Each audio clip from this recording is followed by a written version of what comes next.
Welcome, everyone, to the Islanders Never Say Die podcast. I'm your host, TJ, and with me here, as always, is our NHL analyst and expert, the grumpy old man. They say there's no shame in his game because he is always the same. That's me. Welcome, Grump. Happy Wednesday, Grump. Hump day today. Yeah, whatever.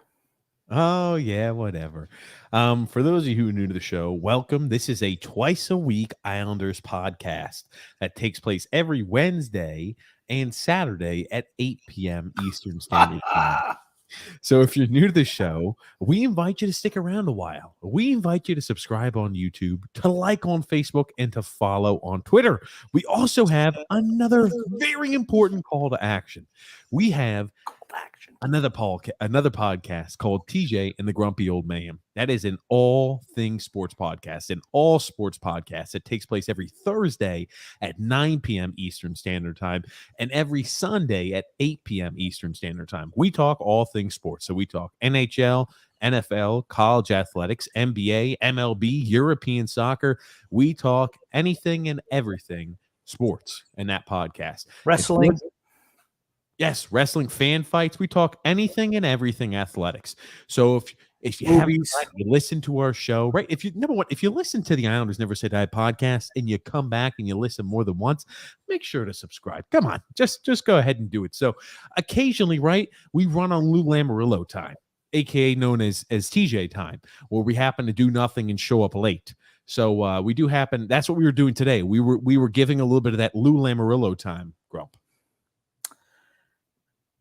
What was the real reason, TJ? Everyone knows it's you. Why don't you tell everyone the real reason we were running late? I don't know. Like, you were supposed to have like some sort of like big reveal. Oh, I forgot to mention, you can find TJ and the Grumpy Old Man in the link in the description below, or as a featured page on our YouTube channel, as I have pulled up. But I don't know, Grumpy. What was the real reason I was late? I believe you said you were putting in some bids on some type of fantasy sports. Yes. Oh, who runs me down about fantasy sports all the time? Here's the thing. I'm not going out there speaking, hey, man, fantasy, did you? No, you delayed everyone's life at least 15, 20 minutes. You're acting like this. It took a long time, Grump. I did that when I was with you on the pre-show, Grump. I was with you with the pre-show doing that. Anyway, you're getting caught in the weeds, Grumpy. We need to move along. There is a lot of nothing to talk about regarding the Islanders today. So those of you who follow the NHL, and all of the NHL, you may have seen that Matthew Tkachuk is going to be on the move, guys. The Calgary Flames, Matthew Tkachuk doesn't want to sign a long-term deal with the Calgary Flames, and the Flames are actively looking to trade him. Well, isn't that just something, Grumpy Old Man? And as soon as that comes out there, as soon as the news goes out that Matthew Tkachuk is looking to a trade, guess who just happens? Guess whose fan base and guess whose amazing writers who cover or bloggers who cover this fan base happen to start churning out article after article about how maybe this can work out, but probably not. Maybe we can get Matthew Tkachuk, but it seems like a long shot, but maybe we can, just to give everybody that inkling of hope to pretend like, yeah, the Islanders have a chance to trade for Matthew Tkachuk. I put the odds on the Islanders to win the Stanley Cup next year before I put the odds on the Islanders to freaking trade for Matthew Tkachuk. Okay. It's not happening. You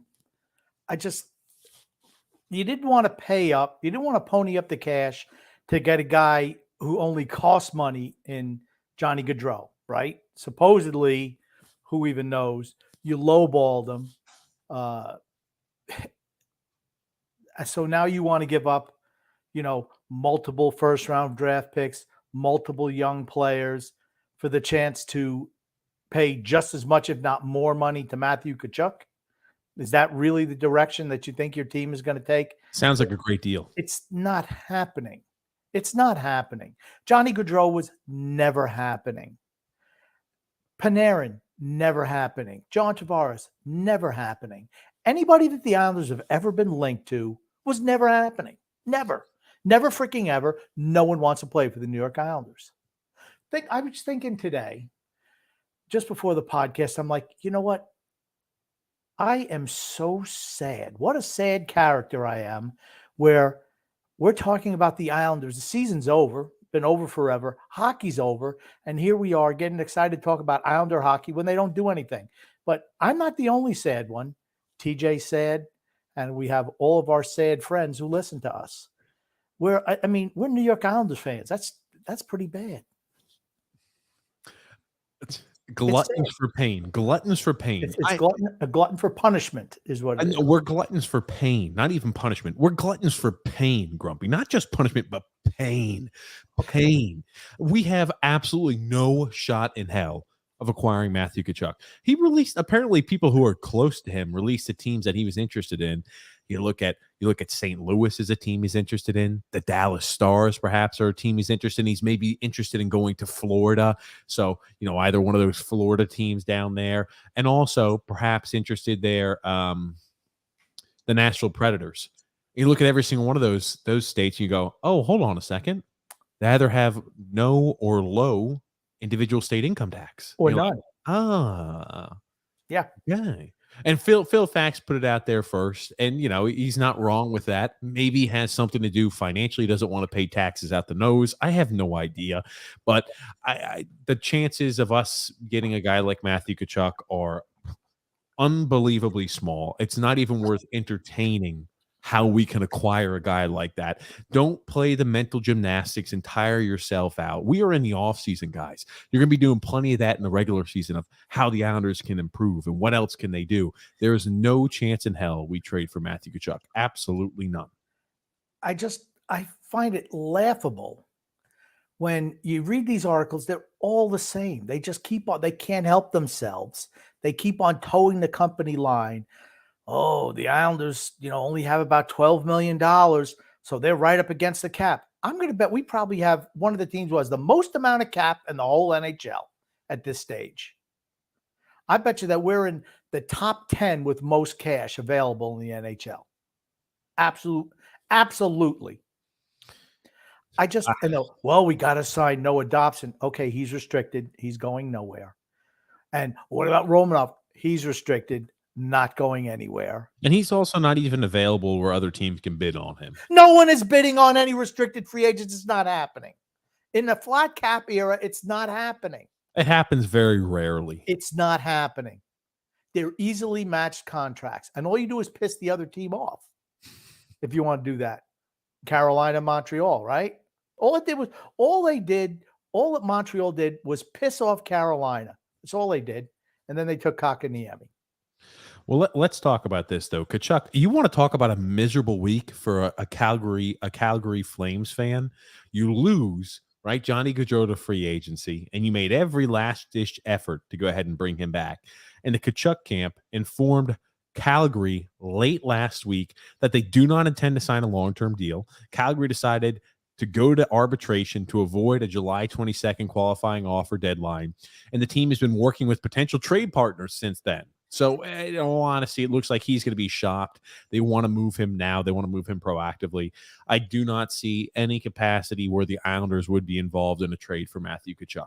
None whatsoever. We don't have anywhere near enough assets to give up for a guy like that, and he's probably not interested on coming here either. Come on, guys. Don't get your hopes up.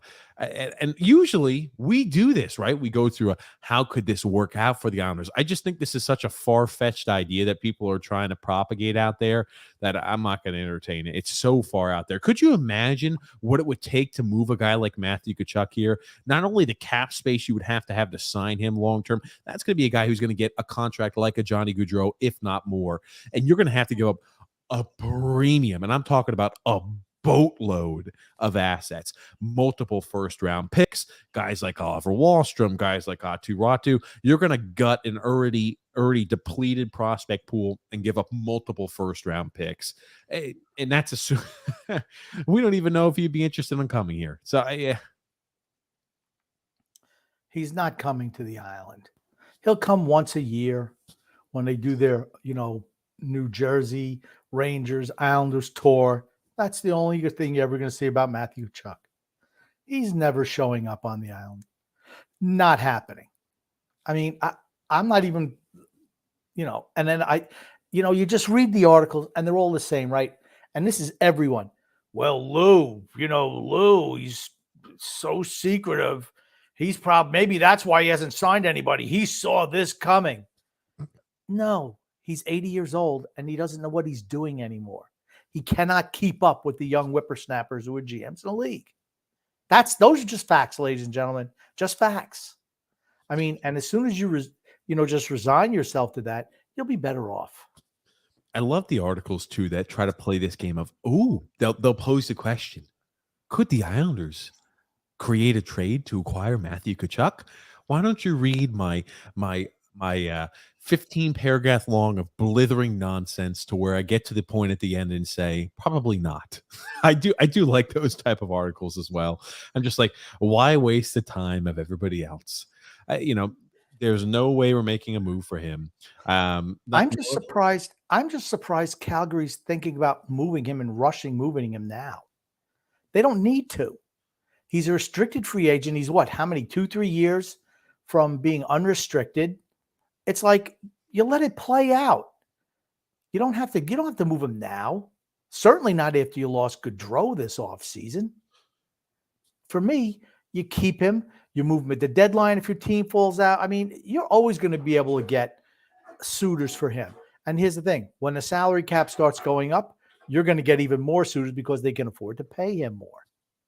I mean, I'm just kind of astounded that they're rushing to trade him right now. I don't understand that. I think, I know Lamoriello always says, take time. If you have time, you use it. In this case, he's exactly right. It's not like, he's going to be a UFA at the end of next year. He's a restricted free agent. He's got 3 more years of restricted free agency to go. I'm just kind of baffled by that. One of the things also I think about is, could you imagine, number one, what would happen? Let's assume Calgary does move him this offseason. I'm not sure. Are they looking for a piece that of equal value? Are they looking for like a Laine, like a Patrick Laine, Pierre-Luc Dubois trade or something of that nature? I'd be interested to see what they are actually going after and what they're vying for. This is a team who had a really, really solid year last year. Their team played fantastic hockey. They were a team that, despite a poor goaltending performance, won a round of the playoffs. Probably they played up to their capabilities, should have beaten a team like Edmonton. And, coming off of a year before where they weren't fantastic, they get a legitimate coach in there and Daryl Sutter. And, you think to yourself, you lose Johnny Gaudreau, and possibly you could be having a change with no longer a Matthew Tkachuk. Those are 2 huge altering pieces gone. Yeah, I mean, then what do? You got to go in a rebuild then, right? I don't know. That's an interesting question to pose. I would think so, wouldn't you? You lose the top 2 players on your team. One of them 24, the other 28. Okay, where are you going from there? You're not going to compete. I mean, you still the only place you can go from there is up, Grumpy. You might be a borderline playoff team, but do you just say, okay, that's not what the goal is. Oh, it shouldn't be. So maybe, okay, well, let's just get a bunch of first round draft picks. Now, here's the thing. Like I said, I don't think they need to move him now. I just think they're too good a team to just throw the baby out with the bathwater. You still have Tyler Toffoli, you still have Mangiapane, you still have good defensive you still have good pieces in Calgary to say, oh yeah, let's trade him away. Unless you're getting a player that is a young up-and-coming player who has maybe the ability to have equal time. I think very highly of both Brady and Matthew Tkachuk. Both of those players you talk about a fantastic NHLers. Brady and Matthew Tkachuk are both fantastic NHLers, Grump. Yeah. I mean, then I'm thinking, okay, maybe they just want to get first-round picks this year coming up. Maybe that's a key for them. I mean, they're going to ask for at least, 2-3 first-round picks? That should take us out of the running right there. I would have to assume so, Grumpy. They'd want some sort of first-round picks. But I don't know, Grumpy. Here's the thing: we're not getting them. Don't get your hopes up. Matthew Tkachuk not coming to be a part of the Islanders. No, I'm just talking about from Calgary's, and I know we're not getting him. No shot, 0. Your team is already on the out. You already see what our team is. I think maybe we make one addition, and it's going to be a late addition in the offseason couldn't you see this? Do you remember everybody talking about Sammy Vatanen last year? I'm not sure if he signed his European contract extension, but originally he left the NHL to go over to Europe to spend more time with family. But he said, I'm not ruling out a possible return in 2023 to the NHL. Couldn't you see that being like what a savvy signing by Lou No. Lamoriello? I'm not even sure if Sammy Vatanen is under contract for a European team or not. He may be. I have no earthly idea, but I could see something like that, like a late move that, I wasn't really expecting that, but okay, it's out of the ordinary. I could see a move like that Lou making this offseason. That's it. No. I don't see us making any more moves. It's over. Season's over. Next season, over. Wow, Grumpy. Get the fans pumped up, Grumpy. Keep returning for more content, Grumpy says. Look at the season's over. Your friend, Grumpy, friend of the podcast, Grump. That's Phil's facts, Grump. Who's he did that? it just for fun. And what's his picture? What's that a picture? Mean Gene Okerlund? Who is that? It's of Phil from Dr. Phil. Dr. Phil. Yeah, Dr. Phil, Grump. I thought it was Mean Gene Okerlund for a second. No, Andy Francis created that for him, and it's pretty good, might I say. But Phil, we started getting tweeted and tagged in this. They said just for fun to discuss because it would create some content. Phil came out there and said the Islanders would acquire Vladimir Tarasenko with 25% of his cap hit absorbed, and Scandella, who is not necessarily a plus of an asset at this point in time in his career, and the St. Louis Blues would acquire Matthew Tkachuk because that's apparently right. That's a destination he wants to go. He wants to return home. He wants to go to the St. Louis. So the Blues would get Tkachuk. The Islanders would give up their second and Matthew Holmstrom, as well as Josh Bailey. And the Flames would get back in return Kyrou, the Blues first round pick, third round pick, and Josh Bailey. How does that trade make any sense for the Flames? I don't know. It doesn't make much. It didn't. I thought we're absorbing a bad contract in Scandella. Apparently, a bad contract. You can't ask for anything better from an Islanders perspective. If this was the Islanders, I would do this in a heartbeat. I wouldn't even question it. You get rid of Josh Bailey, you get rid of that hack Simon Holmstrom, and you give away a second-round pick for 1 year of Tarasenko. I mean, like, seriously, that is like addition by subtraction. It is simply just adding. It's like giving a second-round pick and Simon Holmstrom away for Vladimir Tarasenko. I do that every day of the week and twice on Sundays. It's like if we could have given away a second-round pick and Samuel Bolduc last year for Vladimir Tarasenko. I would have done that 7 days a week and once and twice on Sunday. Yeah. Like I said, you can tell that's written from an Islander point of view. Thanks, Phil. Thanks, Mean Gene. Well, Grumpy. I said, thanks, Mean Gene, a.k.a. Phil. What's going on over there, TJ? Problems with the headset? Yes, I've got, I don't know. I've got this cleaning robot in here causing a whole bunch of ruckus right now. So I apologize if it's causing any reverb or it's affecting the mic quality, Grump. Well, it seems like now we're hearing some reverb where we didn't hear any before. Yeah, this stupid thing is all over the place. I apologize. Anyway, yes, what, Grumpy? I think the fact that you have the headphones on is making it sound reverby when you talk. Okay, maybe it is. I just needed to hear you. He didn't hear you coming through well, Grumpy, but maybe I'll hear you better now. Okay. Yeah. So, like I said, Mean Gene Okerlund, a.k.a. Phil, no, sorry, not happening. Okay, Grump. Well, let's go ahead and talk a little bit about, Islanders doing nothing this offseason. So you think there's no moves the Islanders are making, no free agent additions via forward group or anything like that, huh?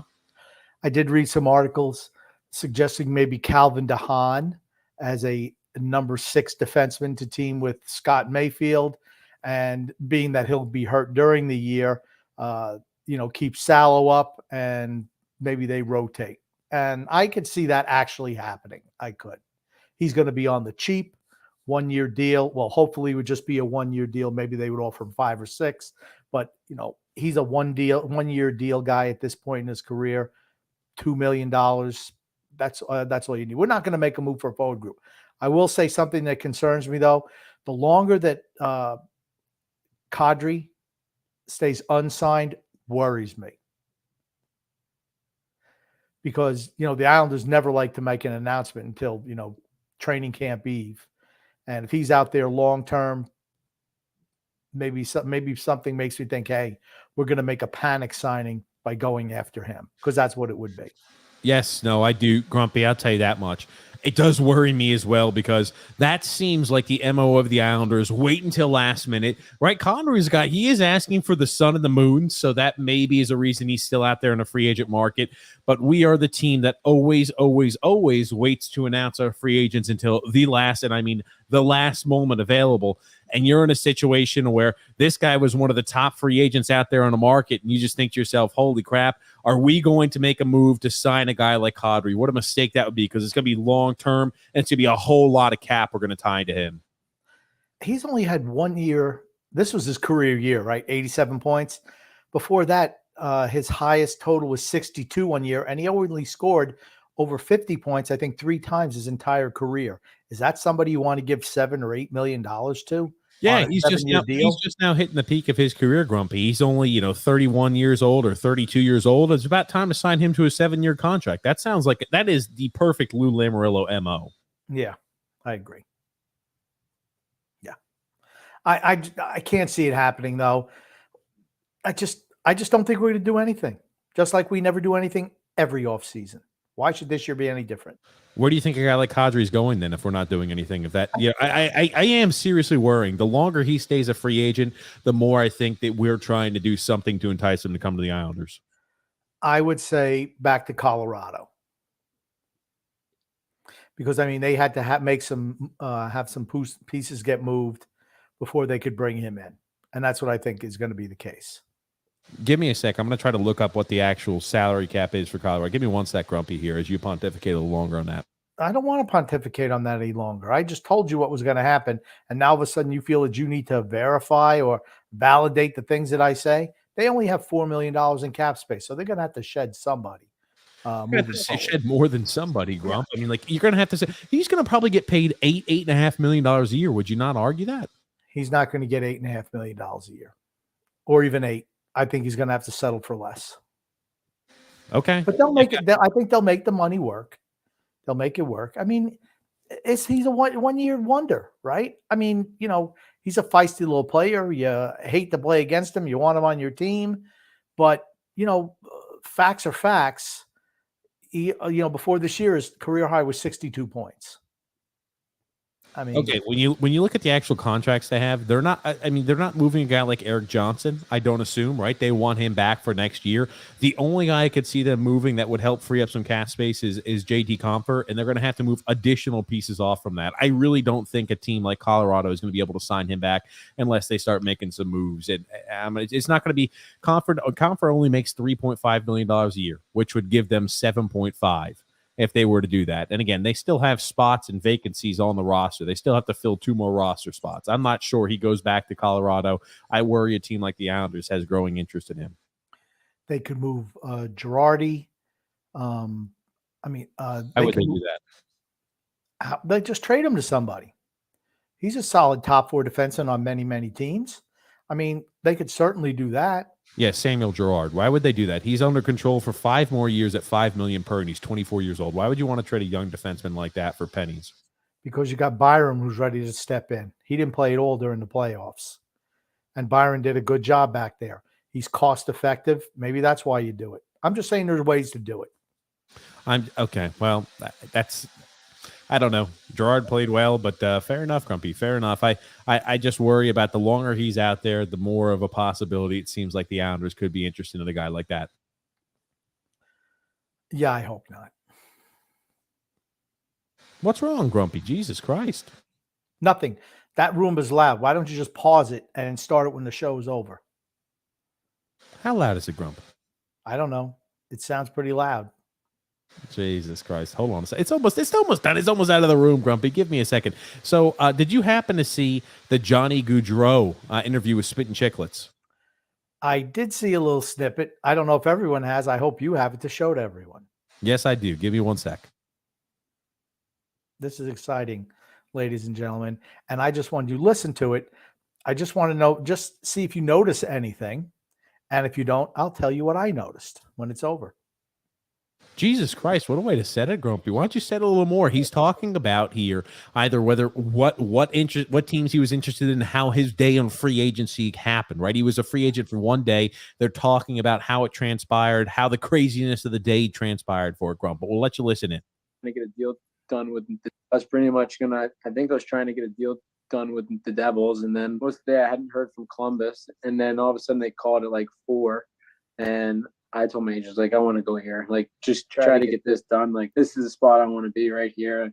He got it done in an hour, and next thing you know, I was signing with Columbus, so I was it was a stressful day, but no, I was super excited. What did you happen to notice there, Grumpy? Did you happen to notice that the Islanders weren't mentioned in any capacity? It looked like he was a sure thing. That he was front runner was the Devils, and he said they received a call from Columbus around 4:00, and he said, "Oh yeah, that's the team I want to go to." Didn't necessarily sound like a guy that was had his mind made up from the start of where he was going to go. So he looked a little malleable with his decision making, and the Islanders weren't mentioned at all there, Grump. Isn't that funny? It's not funny. It's just realism. That's what it is. That's the world with which we live in. The Islanders are not anyone's first option. The only guys who want to come to the Islanders or stay with the Islanders are the guys like Anders Lees, Josh Bailey's, whoever, all of them, because they realize it's a country club atmosphere. There's no one's held accountable.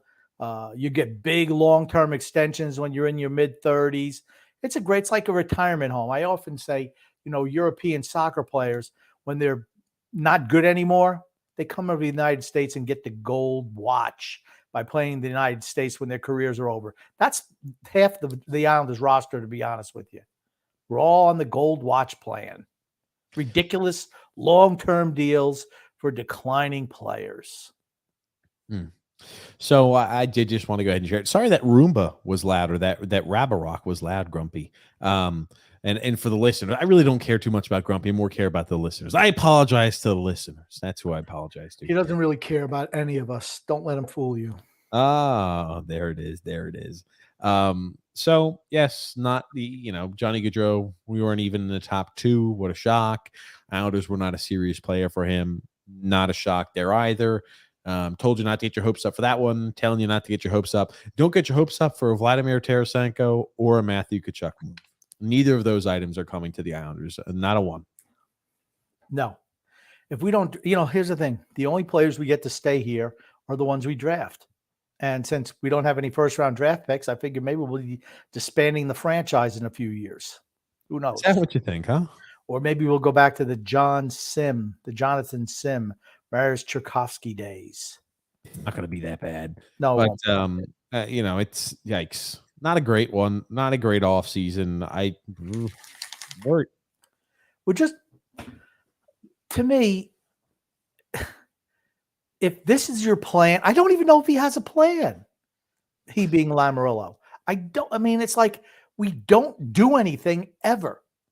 I mean, if he really thinks that last year was a blip and we're going to come back and all of a sudden it's going to be like it was 2 and 3 years ago, he's delusional. It's worrisome. As I've told you before, we kind of jumped into that almost what it seemed like to me hostage video of Ledecky, but apparently was not. He does stand with his statements, and he feels very confident in Lou Lamoriello in this team. I just don't get the warm and fuzzies. I don't know. No fan should be getting the warm and fuzzies from the way the team is structured right now, from ownership, from the general manager. They should not be getting those feelings. Ledecky sounds like Captain Clueless to me. I mean, I don't know what they're looking at. I really don't. It concerns me because, okay, we could have made a couple of moves the last couple of years. Instead, we just doubled down on old. And this year we doubled down on nothing. It never seems like he has a plan B ever. Let's give the Devils credit, right? They didn't get Gaudreau. And I'm not saying what they did was right, but at least they said, you know what? We're not going to roll out the same cast and characters when we didn't make the playoffs. We missed the playoffs with 30 points or whatever it was. The Islanders seem to think, yeah, that's okay. We can roll the same guys out. We don't make the playoffs. Whoop-de-doo. I mean, that's the way it says to me. Romanov's he's going to enable us to make the playoffs. I don't think so. He's going to help us defensively and offensively a bit, but it's not like it's going to defensively. He'll help because you get rid of the anchor in Chara, you get rid of the anchor in Andy Green. Offensively, it's going to help a bit because you're not going to be pinned in your own zone as long. But when it comes down to offensive production, that's still a big question mark. That's still a big item of concern. It's still not something we've addressed. Yikes, man. Oh, is it bad that I feel so happy all week until I actually start thinking about the legitimacy of the Islanders trying to return back into a consistent playoff caliber team and a team that can compete to the cup? And I think to myself, what a squandered offseason this has been. It's almost like, right, you want to rule it out, so you just don't even think about it. I wonder how many fans are in that mode. We're just like, I don't want to think about this because we have mismanaged this offseason so much on so many different occasions that I don't want to devote much time and thought to it. I wonder how many fans have that where they've almost just had to give up mentality. I just want to know how serious we were going after Johnny Gaudreau. You tried to give him a low ball offer. I mean, everyone knew that if you were going to make him a legitimate offer, you're going to have to move somebody off. You had to move somebody off of the forward group anyway to bring in any forward. So the fact that you kind of lowballed him makes even less sense, because if you brought him in, you're going to have to move a Bailey, a Beauvillier. I mean, you're not going to send Oliver Wahlstrom down to the minors and send Kiefer Bellows down to the minors. You're not going to do that. We have 14 forwards signed, and to bring a 15 in, you had somebody had to go. And the fact that you lowballed them on the offer when you could have moved a Bailey, let's say, or a Beauvillier, that frees up $4 million. Then you have plenty of other money to sign, Romanoff, Bellows, and Dobson. You have plenty of money. And you see the narrative, we don't have the money. We don't have the money. No, we do have the money, and there are ways to get more money. Are you creative enough? Yeah. I'll tell you this too. I like what the Devils have done this offseason. I really do. I think in the draft, a little questionable, but hey, it's like, the Devils. Big defenseman there. So I mean, he's going to be in the future. I wonder if he's going to make the team right out of camp. But they bring in Vitek Vanacek, who is a guy who's had an up and down career. You've got Jonathan Bernier coming back. You've got Blackwood, who's going to be healthy there. Jonathan Bernier is not coming back. Yes, he is. It's Vanacek and Blackwood. It's not Bernier. Stop selling Bernier. He's done. Bernier is coming back. Damn it! Oh, he's not coming back. Who's going to sit? Blackwood and Vanacek are the two goalies. Bernier maybe can play in their minor league facility. That's it. He will not be up with that. Bernier is the best goalie on that team. He's not going to play for them next year. You're delusional. Best goalie. Anyway, he's coming back from that hip surgery, so you wonder how that's playing. They didn't. If they thought he could come back and play, they wouldn't have brought in Vanacek to play with Blackwood. Blackwood sucks. Anyway, Blackwood's garbage. Anyway, I think it's going to be Bernier and Vanacek. I think Blackwood's out of the picture. It absolutely won't be. Yeah, that being said, they've already said, the GM has already said it's going to be Blackwood and Vanacek. When did the GM already say this, Grump? When did the Devils NHL Network already say this? Tom Fitzgerald said it on NHL Network. Yeah. Bernier, he said, Bernier blows. He's gone. I think that was actually a direct quote from him. He said, Bernier blows. He's got 2 years left on that deal, but we're planning on just letting him rot. Even though he's getting highest paid goal. Long-term injury. Let him rot. Bye-bye. Long-term injury. He's not a long-term injury, Grump. He will be this year. Back already skating, and he's feeling good. He was doing that back in May. He's going to get Robodad, sent to Robodad Island. Is that kind of like Revis Island? No. Oh, man. Yeah. Anyway, so I think it's probably going to be Vanacek. I think it's going to be Vanacek and Bernier if healthy. That being said, I do like what they've done, right? You got a Dougie Hamilton who's returning back healthy. You bring in a guy like Palat. You're going to have the team that's getting healthier. I mean, I feel like I say this about the Devils, but I think there actually is a little bit of a bright spot for them. Holtz is going to be up with the team next year. That's a team where if you're a Devils fan, you're starting to feel a little optimistic. You can kind of start to see a little bit of the sunlight on the horizon. For us, you see the sun setting, and it's about to be a dark, dark time. As we've always said, and I've always said, the fall from grace is hard and fast. I think the Devils Devils are Eric Holla as well, Grumpy. I think the Devils are going to come in dead last in the Metro Division again. Jesus Christ, you're ridiculous. Dead last, huh? Dead last. Dead last. You As think I the always Devils say, are gonna finish they're like a last? Picasso painting. They just throw the shit in there, doesn't really fit, no flow to it. No. I know you don't like How Jack many points? Hughes, or you hate Jack Hughes and Nico Hischier, and that's what it makes you hate the Devils. The Devils are I don't going hate the to be Devils. I a just good don't think they're any You good. do not like the Devils. You do not like Nico Hischier. You do not like Jack. You've talked shit about Jack Hughes when he's averaging over a point. Well, Jack Hughes even that good? He averages over a point a game at 21 years old. Yes. The answer to that question is yes, Grump. And they were dead. And they were dead last in the division. Dead last. They were dead last. They're going to be dead last again next year. They're just not very good. Sorry. You could try to push them all you want. Yeah, they got a couple of players. Nothing fits. No. They had so many injuries last year, Grump, which deterred their season and derailed their season. It's as simple as that. I'm not saying they're freaking competing for a cup, but I'm saying that's a team that's taking steps in the right direction. If you're a Devils fan, you're starting to say, I'm happy with the way the team's starting to come along. I can't say that about the Islanders right now. They could I can say I'm happy with the way our defense is constructed, and I'm happy with the way our goaltending is. I am not happy with our forward groups at all. They could compete for the 7th spot in the Metro Division. Them and the Flyers. They could compete for that. Yes. Oh, man. So the season is not lost, Devils fans. Let's talk a little bit about this, right? Based on the current 20-man projected roster, these are the oldest teams in the NHL using average age. You're going to see a trend here. You're going to see a few Metro teams on this list, Grumpy, which you may not be shocked by. Pittsburgh Penguins, Grumpy, the old right now projected lineup, going to be 30 years old on average across the board.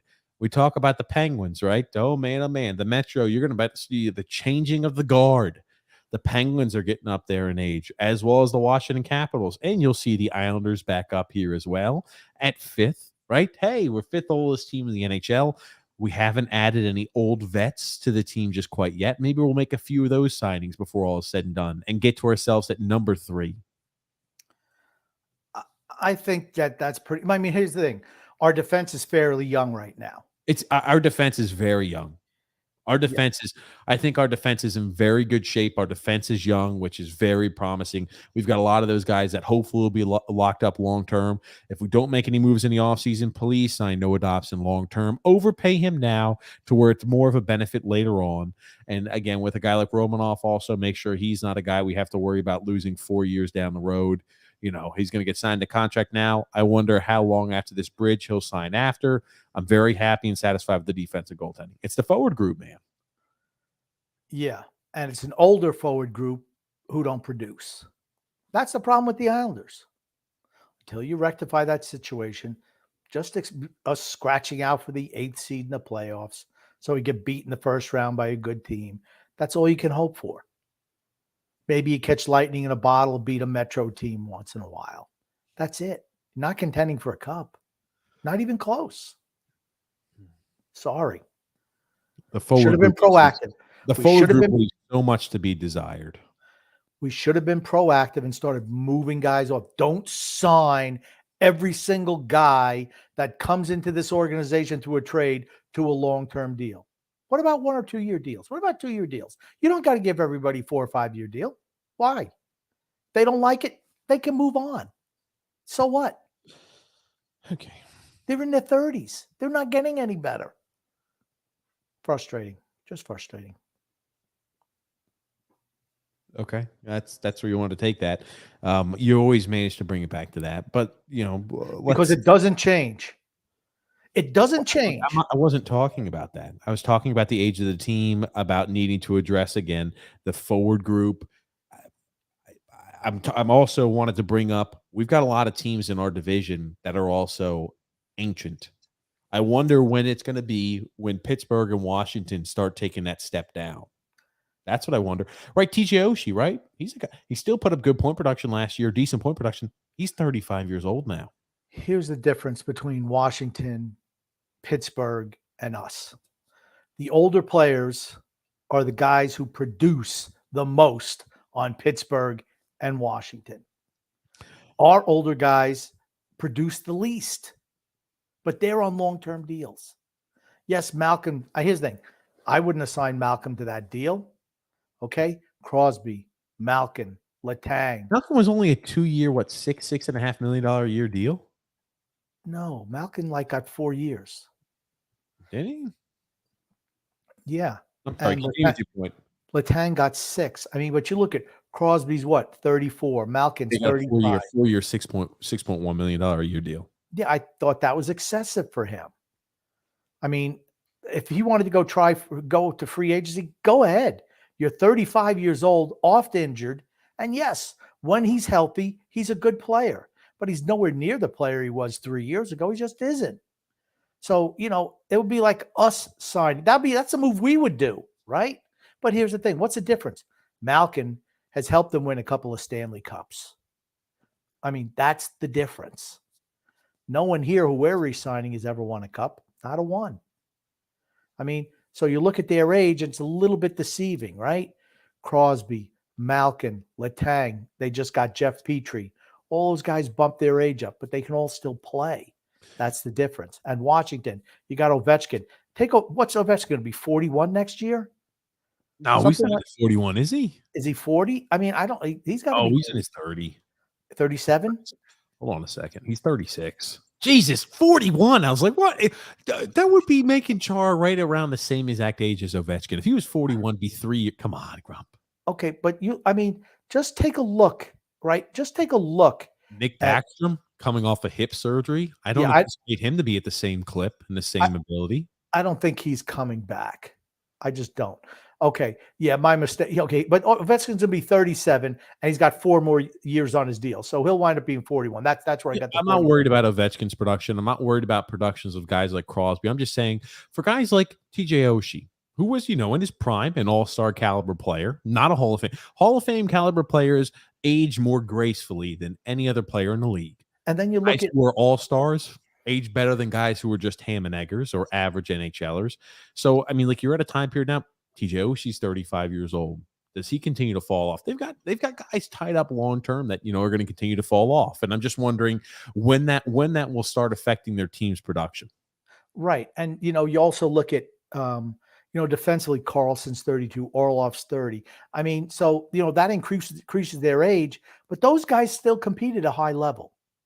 They still do. I mean, so that's the difference between our older guys and their older guys. Their older guys are their best players, and when they're finished as well.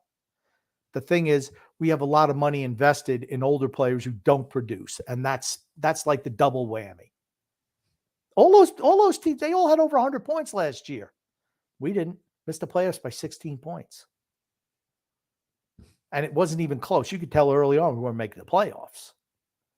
In December, you knew the season was over. You knew it was. I did. No, Grumpy. Next game was a must-win game, and if we won and went on a 10-game winning streak, we were making the playoffs. Mm-hmm. Yep. By the way, the Devils did not finish dead last in the division, you POS. It was the Flyers who finished dead last in the division. Your pick to finish 3rd. I know you want to keep trying to make them seem more rosy than they are, but the Devils finished 7th in the division, Grump. And guess what?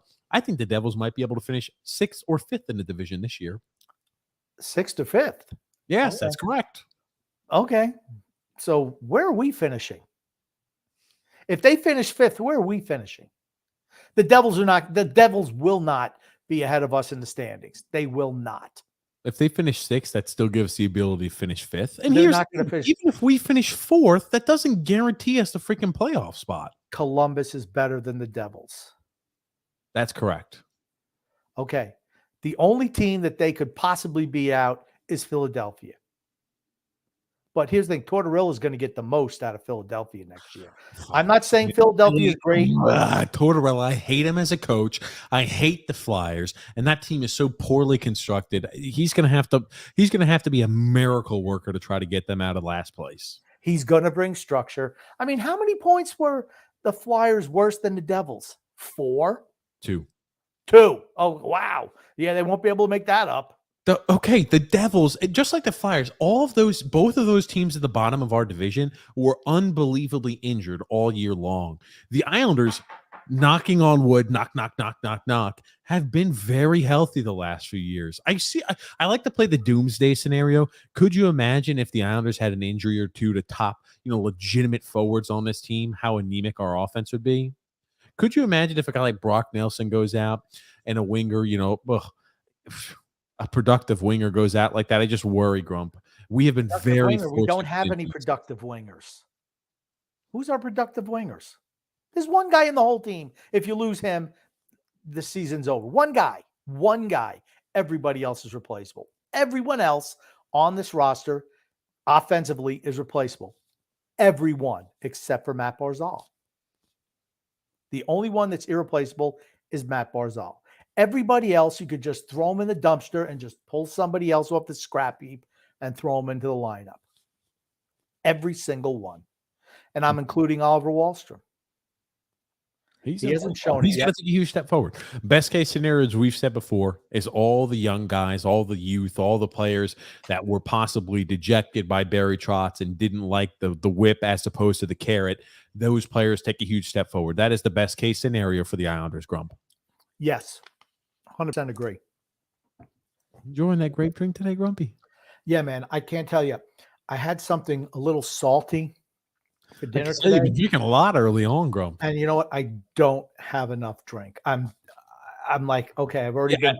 Just go ahead, Grumpy. Go ahead and prep yourself a few drinks. I'll go ahead and read the ad.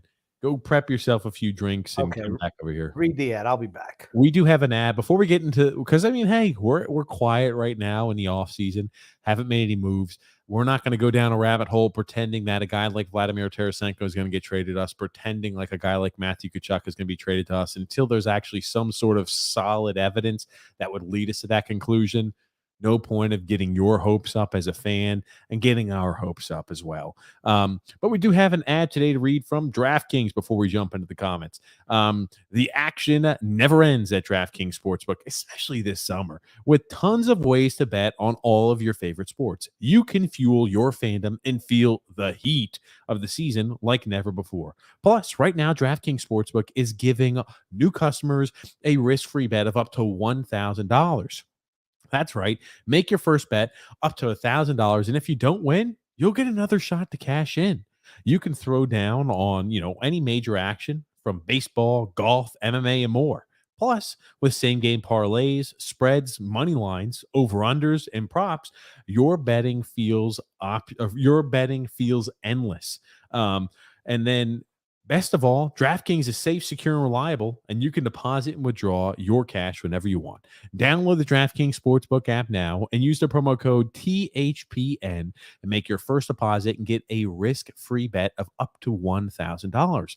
That's promo code THPN only at DraftKings Sportsbook. Minimum age and eligibility restrictions apply. See the show notes and the description for additional details. Go into comments. Apex Legend Senior Citizen says Lou Lamoriello must go. He's at the end of this year, he's just going to ride off into the sunset, is what I had the feeling of. At least that's the one I think the best case scenario is. He rides off into the sunset and we let somebody else revamp this team the proper way. James F saying, hey guys, what's up, James? Congratulations, Giancarlo Stanton, MVP of the All-Star game. Preseason football is right around the corner. And yes, the guys, we are late again. And time waits for no one. Time waits for me. Name that song, Grumpy. I don't know.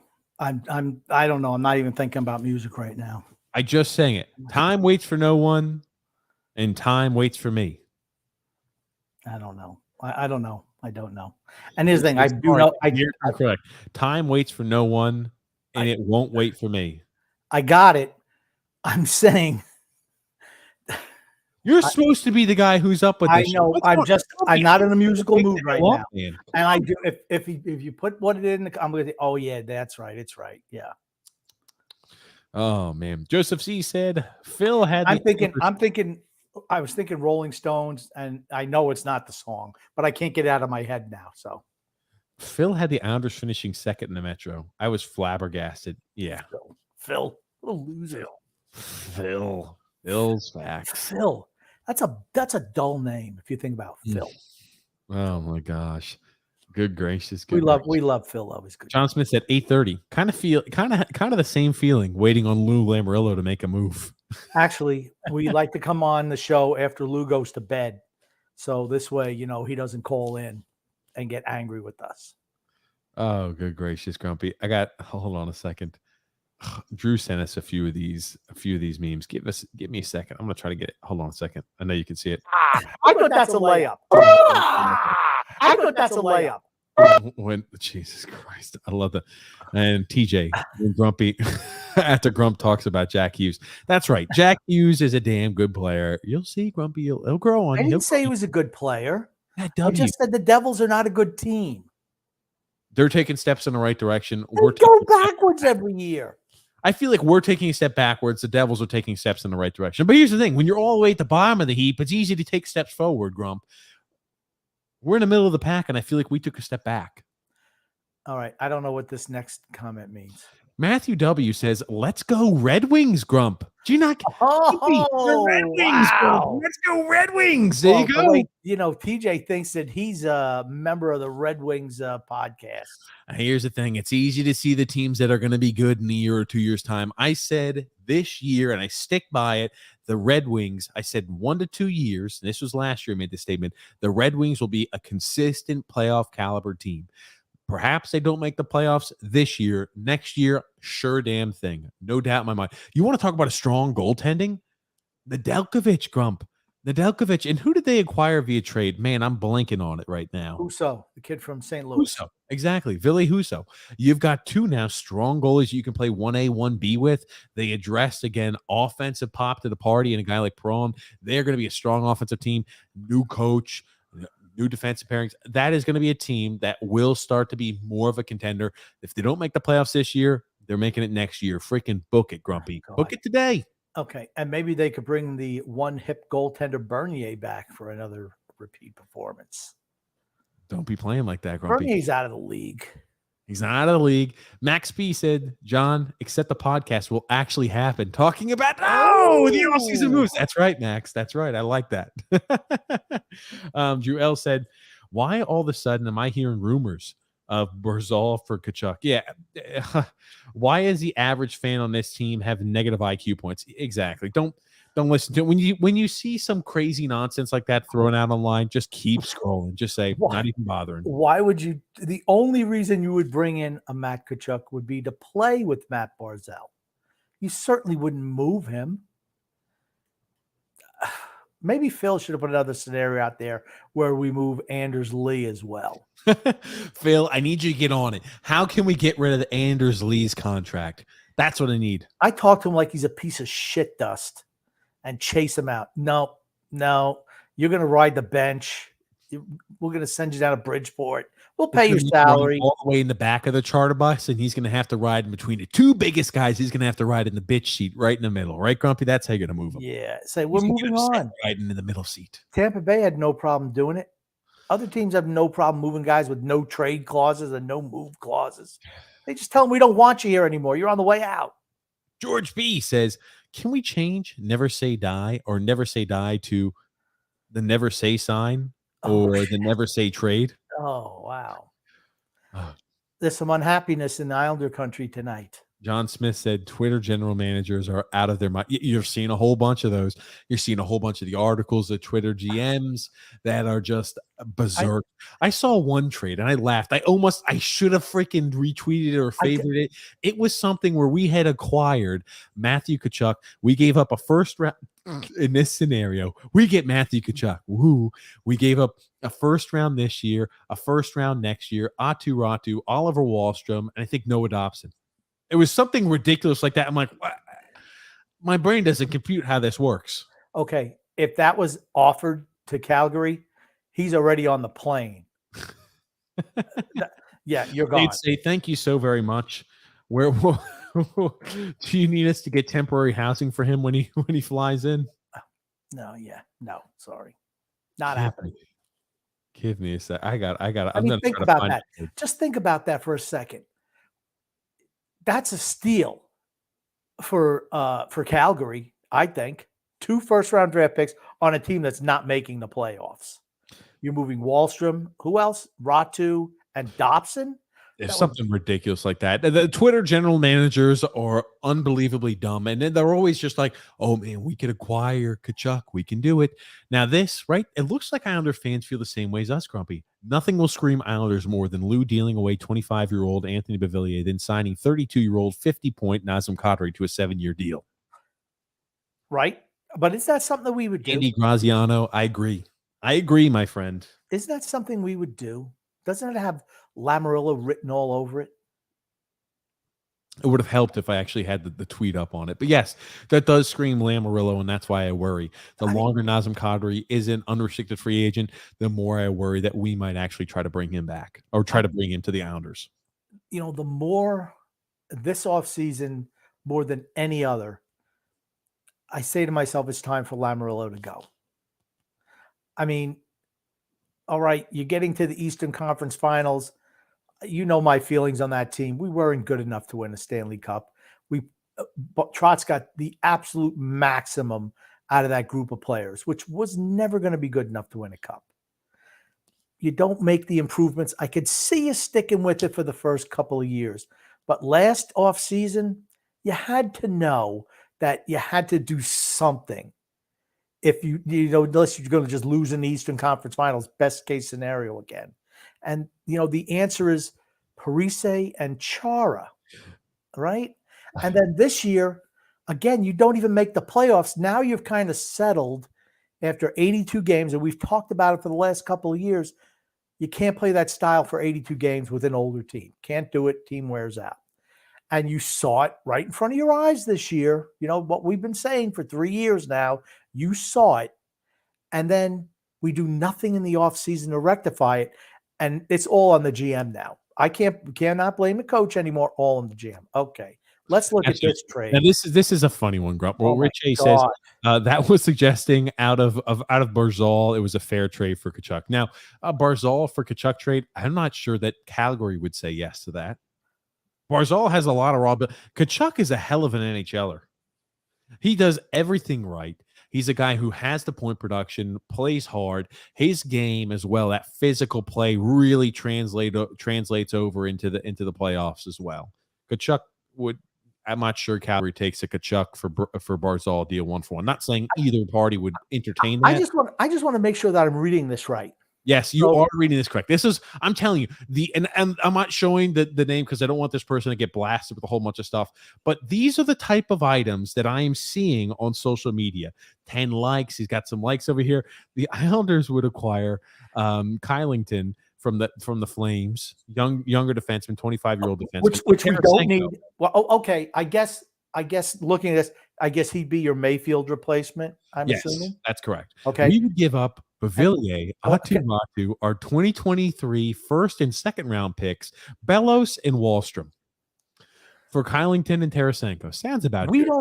We give up 1, 2, 3, 4, 5, 6, 7 pieces in that deal, and we don't even get the best player.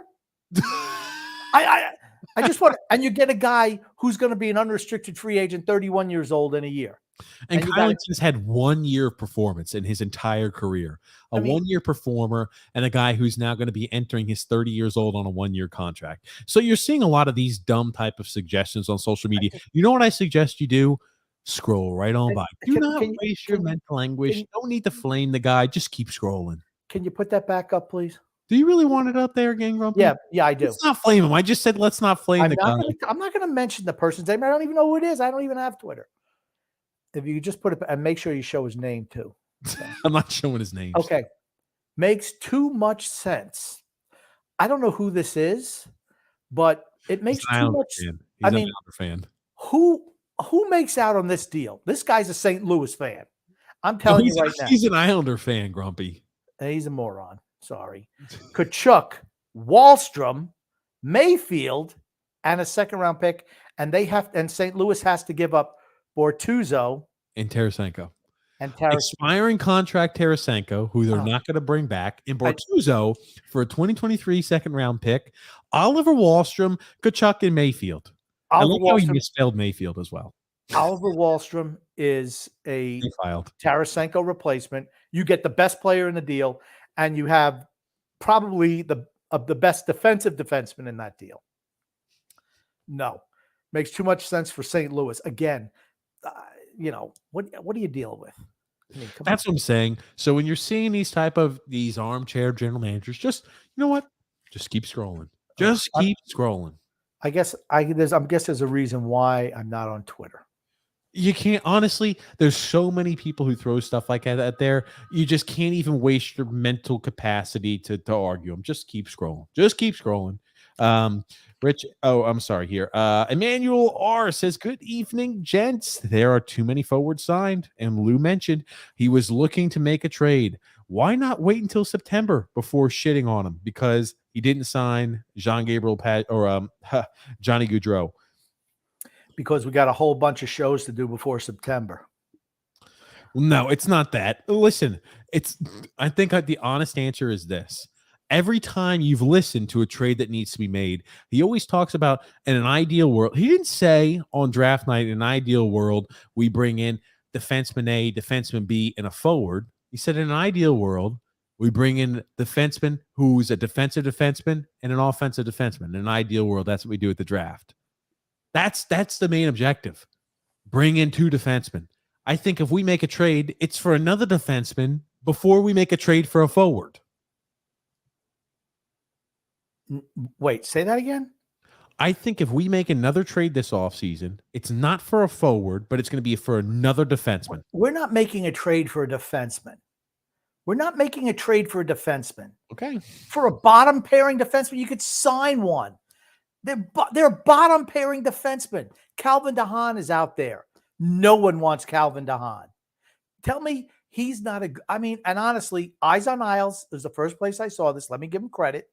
It makes sense. It makes sense. And I'm like, okay, I read the article and I'm like, you know what? I can live with that because it's a 1 year, for me, it's a 1 year deal, $2 million per. He's not going anywhere. Played in Chicago. I think he played top 4 minutes, but he's always hurt. So for me, okay, you could bring him in, have him split time with Salo, and this way you kind of maybe keep him healthy and get Salo ingratiated into the NHL full time. I have no problem with that. Absolutely none. I think actually that's a smart move. The forward group is a train wreck. I'm only focusing on goaltending. If I want to think about positive things for the Islanders, I just look at the defense core and goaltending. That's it. I cannot even look at the forward group. Cannot do it. Frank says, hi all. Hi TJ and hi Grumpamania. Grumpamania's running wild.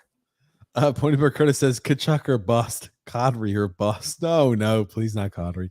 Don't worry. We're going to play the bust out card. Frank says, just got home from work. What a hell of a day it was. Diggs BTW7. Look at this. A Twitch comment, Grump. I think it's the first time we had a Twitch comment in months. He says, hey, what's up, G? I don't know. What's up, Diggs? I like the picture. I like the picture. I love the pictures. That's the one thing. I always love looking at the pictures. That's CD Lamb, Grumpy. Do you see him? Or is that hold on. Is that Stefan Diggs' brother? What the hell is his name? Diggs the corner. What the hell is his name, Grumpy? Oh, Trayvon Diggs. Trayvon Diggs. Yeah, well. So that must be Trayvon Diggs. That's a good picture. Trayvon Diggs. Oh, he just moved back to number 7. Okay, he's 7. Gotcha. I'm just saying I like the picture. Ponyberg Curtis says, spreadsheet for Matthews next year or bust. Oh, God. That's not happening. Tarasenko or bust. Yeah, it just seems to be every single one of these. We're going to be busting out a lot by that Ponyberg Curtis. And I know that's the purpose of the post. You can tell Lou never goes on those trips to Vegas. What makes you say that? He come out busted out. Nothing. Oh, go home broke. Okay, that was low-hanging fruit. I set you up. Rich A says here, Kadri doesn't really help. We need a winger that can score. True. More than one, actually. Joseph C said, I read that Tkachuk only has about 5 or 6 teams that he wants to be traded to. They're all teams in warm weather climates besides St. Louis. Yeah, they're all teams with low or no individual state income. And I saw that the Rangers and the Devils have expressed interest, but no idea if he's interested in those. And, Lou Lamoriello could be lurking because he's so secretive. He hasn't made a move. Grumpy. That's why we can't rule out this. You know what? I changed my opinion. You have convinced me, Grump. I am changing my opinion. You are right. Lou Lamoriello is so secretive, and he is so maniacal when it comes to the moves that he makes. He just wins every one of them. I think the Islanders are in on Matthew Tkachuk. The Islanders are the dark horse for Matthew Tkachuk, Grumpy. You convinced me because Lou keeps everything close to the chest. He plays 4D checkers as everybody plays chess. I hate when I read those comments, and because I'm like, he's 80. He acts this way because he's 80. That's why he acts like this. Let me tell you something. When he was at Devils, man, he was making moves left and right all the time. Toronto at the end, he wasn't making any moves. He wasn't making any moves because, when you get older, you get a little risk. You become risk adverse. Speaking from, personal experience, you get a little bit older. Hey, I'm not taking those chances. He's freaking 80. I mean, I think the biggest thing, do I take the Metamucil today so I have a healthy bowel movement? Or am I going to take the stool softener? What am I going to do? That's about the extent of, him thinking that stuff out at 80. And he's losing great shape for 80. Absolutely. He just not NHL GM anymore. That's all. The game is passing by. That's all. Drew L says here, Sonny Milano and Danton Heaney, realistic fit. The youth movement and the team desperately needs to shift forwards. But what does Sonny Milano bring you that you can't get from Anthony Beauvillier or that you can't get from Josh Bailey? I mean, or any of the Islander forward group, really, for that part. There's nothing. Is he really an improvement of what we already have? No. I mean, see, that's my whole thing. You have to move some of the junk out. And I consider Milano junk. What I mean is he's just a guy. Okay. We need high-end talent, not Sonny Milano. We don't need those guys. We have those guys already. He had a pretty good year this year. That's it. I mean, and Best year, career year, he's had 34 points. And who did he play with? Zegras. I mean, maybe there's a correlation.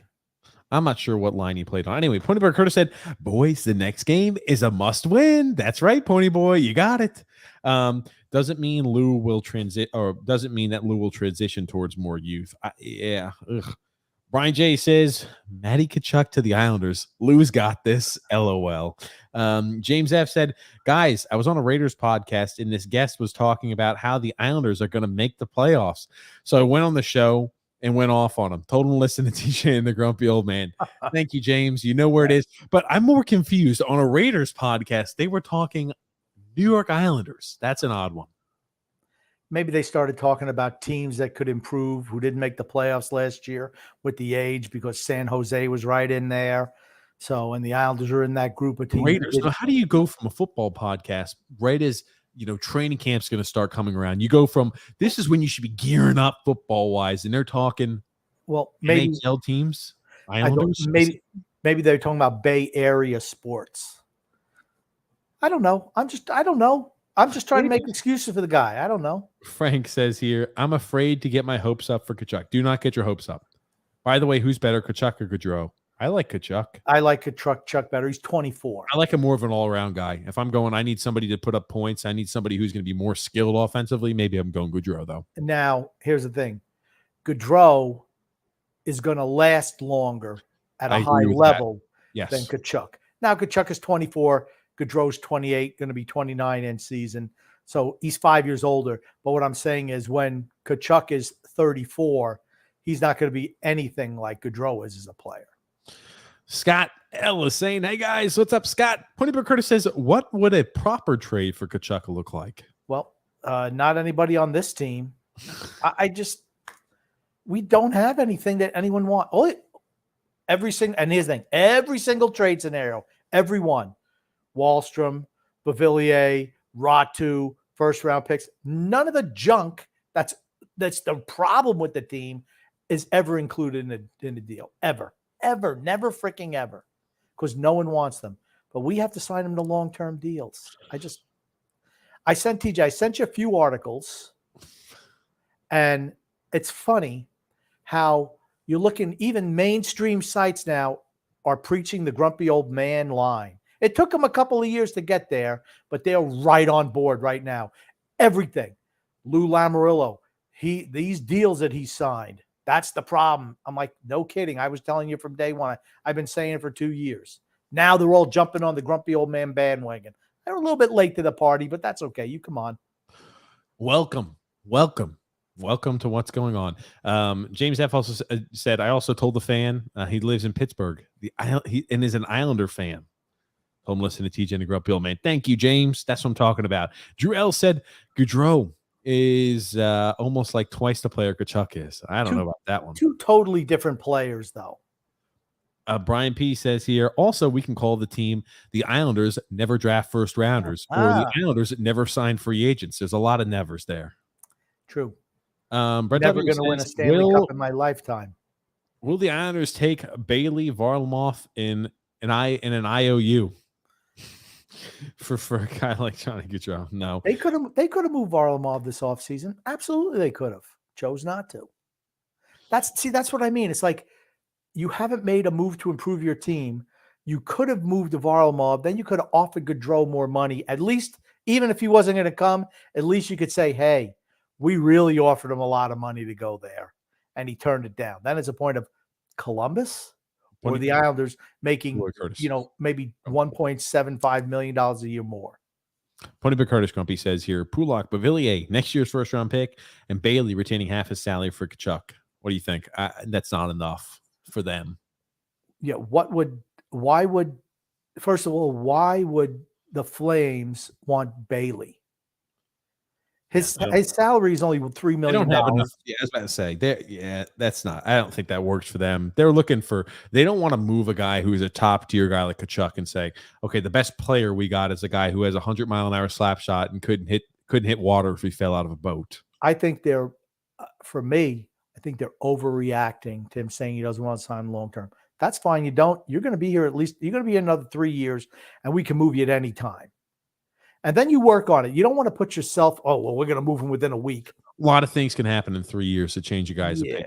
And even if it doesn't, you get more for him. When the salary cap goes up, you get more for him. Talking different sports, Kylian Mbappe was penciled in. I'm not returning back to PSG. I'm going here. I'm going there. The matter of a few weeks, or actually a few days, changed the opinion. So, sports stars are, unless they have their mind made up where they're going, the opinion is fickle and fleeting. George P's got a comment crop. I'm going to let you read that, and I'll be back. We have zero cap space after signing our RFAs. That is not true. We have just about $12 million in cap space. We only have 3 restricted free agents to sign. They could sign, if they wanted to, Dobson to a 3-year, $4 million per, give Romanov 3 years, $2 million per, and Bello is going to get what, $1 million? That means you still have almost $5 million in cap space. We have cap space. That's without moving anyone out. All you have to do is move somebody, you generate more cap space. We are not in a cap crunch. Don't let people tell you that. It is not true. It is absolutely not true. We have plenty of cap space to do just about anything we want. We could have signed Gaudreau, no problem. We could have offered him $11 million, no problem. You just would have had to move some guys off. Could have moved Varlamov, could have moved Bailey, could have moved Bavillier, could move combinations of the two, could have moved 2 forwards, could have moved Varlamov and Bailey. I mean, a lot of things could have happened. Varlamov had a market. He absolutely had a market. You look what some of these goalies were going for. You're trying to tell me we couldn't get a second-round pick for Varlamov? I mean, and save $5 million off your cap right there? I mean, Bailey, $5 million off your cap. Again, Arizona was the perfect trade partner, in my opinion. They don't want to pay any actual real dollars, $3 million, but they need to get to the cap floor. That's $5 million. I mean, those are deals you can make. They just chose not to. I mean, the team is stagnant. It's stagnant. Even if a team is really good, you need to bring in new players every year just to keep things fresh. And here's the thing. We're not good. We're a below average team, right? I mean, out of 32 teams, 16 make the playoffs. You don't make the playoffs, you're below average. We're a below average team. And somehow we bring everyone back with really no improvements. Romanov, I think, is going to be an improvement. But what's our biggest issue now? It's a forward group, and we've done nothing, absolutely nothing to address it. I mean, if Kadri is your move, I feel that's a mistake. I mean, to me, it's just crazy. Joseph C says here, gotta feel bad for Colorado. 2 great forwards. Neither of them wanted to stay there. I wonder maybe they should hold on to him and say, we're going to wait until you got a chance to be an unrestricted free agent. I know Grumpy had mentioned and preached maybe waiting longer. Maybe wait till he could become an unrestricted free agent and test it in the offseason. Well, he's an Like RFA. they lost Gaudreau. He's an RFA for 3 more years. I know. I'm just being facetious, Grumpy. But you almost have to say, okay, how far of a step back are we going to take? I could see, next year is supposedly a really good draft. Okay, if you're trading him to a team like the Rangers, for instance, where's that first round draft pick going to be? Going to be in what, the mid to late 20s? Late 20s. I mean, is that best move, most bang for your buck? Even all the teams you're looking at, the Devils, I'd move him to the Devils. If the Devils acquired him, the Devils would be a team that probably finishes 4th or 5th in the division. They'd probably come in 7th. I pick him for 7th. Him with Jack Hughes, Grumpy, might put up 1 million points a season. Okay, but what were the teams that were Dallas was interested, right? Here's the thing. The Devils, he's not interested. He didn't say I'm interested in the Devils. The Devils are interested in him. The Rangers are interested in him. It's different. Doesn't mean that he's interested in those teams. And when you look at it, it's all teams. Dallas, it's teams, the Florida teams, it's the St. Louis Blues, and it's the Nashville Predators. Okay. If you're Calgary, what team are you looking for to move him to? You want to get the highest draft pick you can. He wants to go to a team that's got low or no state income tax. Simple. No individual state tax. Okay. Well, Nashville or Dallas would probably be the 2 teams that I would consider trading him to then. Okay. Because they're going to be the lowest in the standings. I'd try to send him to freaking Arizona. Okay, well, he's not going there anyway. Tommy B says here, good evening, gents. What is up, Coach Tommy B? Druel said, yeah, it's the Canadian taxes for you. That's apparently, that's what people, hey, the teams he had mentioned, the Dallas Stars aren't a fantastic team. They're on the list. The Dallas Stars, it's not like they've got a brand spanking new practice facility, brand new arena, fantastic ownership. That's not what you think of when you think of the Dallas Stars. You don't think of that when you think of the Nashville Predators. I think Party USA, perhaps. So, the Vegas Golden Knights also, I think, were a team on there too. Okay. I don't know how Vegas would have to move some serious. Yeah, I think he also said Vegas, if I recall correctly. Okay. Vegas would have to do some. Okay. Vegas is like right up against the cap, but yeah. Okay. Moving to Vegas. Here's the thing. If that deal would come through, Vegas would do whatever they move earth and sun to get him on that team because he's that good a player. Doesn't matter where you are on the cap. I guarantee you they don't have $12 million in cap space. That just people don't think that, we're up against the cap. We got $12 million in money to spend. Yeah, so it was St. Louis, Vegas Golden Knights, the Florida teams, the Florida Panthers, the Nashville Predators, and the Dallas Stars. Those 5 teams are the teams that apparently he's interested in. Okay. John Smith said, what else are the bloggers going to write about? It's not like Lou is a great source of content. That's true. They can talk about the hockey trades. I guess that's what they are talking about, right? Hockey trades. But you should be realistic, though. I mean, at least be realistic. So the Islanders in that one deal, we're going to give up 7 players for 2. Okay. Tommy B says here, Tkachuk does not want to be an Islander. Simple fact. Absolutely, Tommy B. No, he has no interest in coming here. No free agents want to be an Islander. None. James F said, TJ, you want Tkachuk? You're going to have to give another first-round pick and and I assume like in prospects. Yeah. Players and prospects, probably. Yeah. Putty Carter says, Ratu, Bailey, retain 2/3 of the cap. Bavillier, Dobson, Wallstrom for Tkachuk. I know he's just messing around right now. Come on, Pony Boy. That's too much. Well, hey, you're not giving a first-round pick. That's way too much. Apex Legends says here, nothing good is happening as long as general manager of the year is in charge. Two-time Two-time. GM of the year. Yeah, get it right. Throw some respect on his name, Apex. Two-time general manager of the year.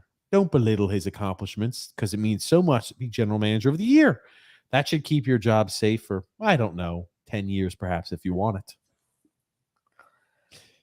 I like this comment. We have a Brian better G chance. said, we have a better chance of landing Yager than Matthew Tkachuk. Could you imagine? I know it's not going to happen. If Lamoriello says, you know, we're going to bring in Jaromir Jagr to play with Matt Barzal because he's still a great finisher. I mean, you think Lee can't skate? My God, Yager's 50. Actually, he's a better skater than Lee still, but he's not much of a skater at 50. Okay, Tommy B says Tkachuk goes to the Blues. It opens up Tarasenko to the. Okay, we're not getting Tarasenko. Jesus. And here's the thing: if we get Tarasenko, we're overpaying for a guy in the last year of his contract. And I'm just like, yikes, yikes, yikes. Tarasenko doesn't move the. Tarasenko would be. It really helps. It helps. I'm just not sure it makes us a team that. It's not like you go into the trade deadline and say, our team is perfectly constructed. We don't have to. We're still going to have to add additional pieces at the trade deadline. It worked for me last offseason when you weren't going to have to give up a whole lot to get Tarasenko, and he had 2 years left on his deal. He's much less appealing now with 1 year left on his deal going into his age 31 season. Going off of, and now, right? There is no question about the injury. He stayed healthy the whole year. That doctor vouched for him. We said, I'm willing to take the doctor's word of it. You usually don't go out and vouch on something. It could affect your reputation as a surgeon, et cetera. Usually if they say that, they've got it right. But you're right. 1 year left on his contract, 1 less year left on his contract. And this guy, now he's returned back to, I average more than a point a game and I'm the real freaking deal again. Remember me? This is the Tarasenko of old. And what makes anyone think he wants to be traded now? He seemed happy as hell to be in St. Louis at the end of last year. Well, apparently Tkachuk wants to be traded to St. Louis, and if they're going to want Tkachuk, and if Tkachuk goes to St. Louis, there's only one person that you're going to look to trade, or there's one guy that's a common denominator you're going to move away from, and that's Tarasenko. Then, you know, if I'm the Islanders, I offer them a second-round pick for him. That's it. Nothing more. Nothing more. Bailey, got to offload some cap, man. Well, the reason why they're moving Tarasenko is because they can't afford both guys. Bailey's going back to the Flames. Oh, Bailey, okay. You can't make it work cap-wise, and you can't make it work regarding your team. Bailey some cap has to be moved off our spot, our roster, and an open spot has to be developed. So we have to open up a spot. Couldn't you see us say, okay, we're giving up a second and Oliver Wahlstrom for Tarasenko? That would be a blunder.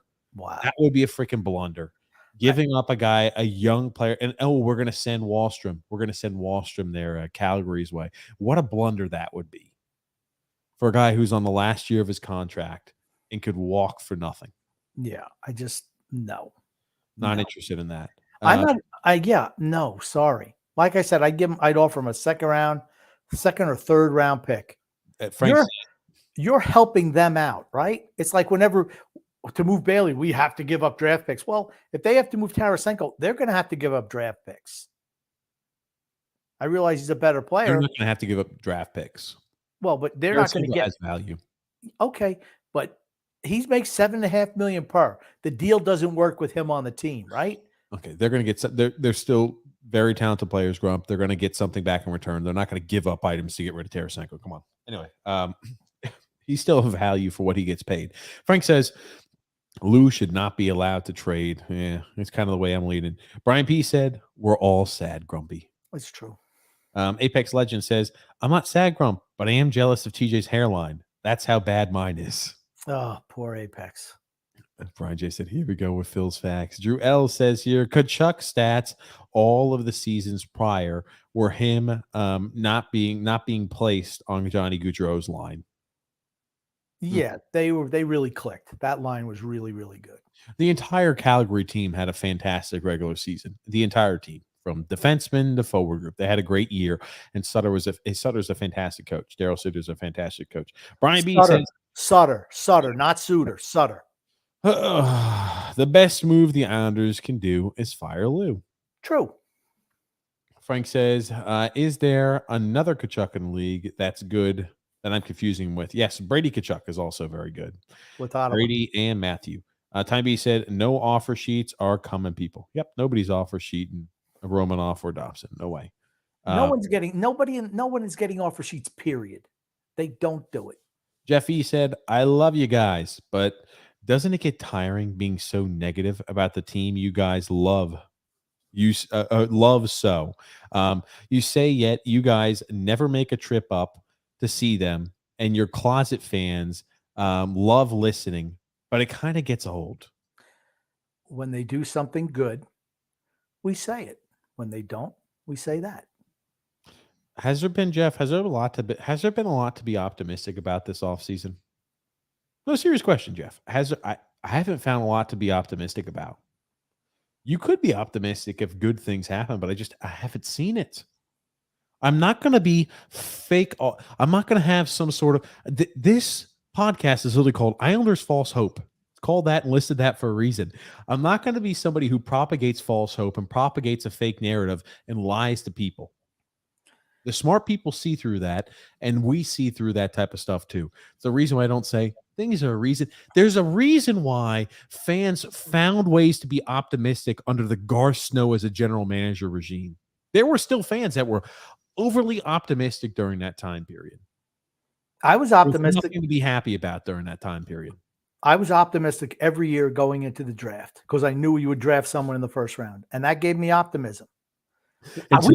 We don't even have that anymore. We don't even have that anymore. Whether we go to a game or not, I'm sorry. I could not.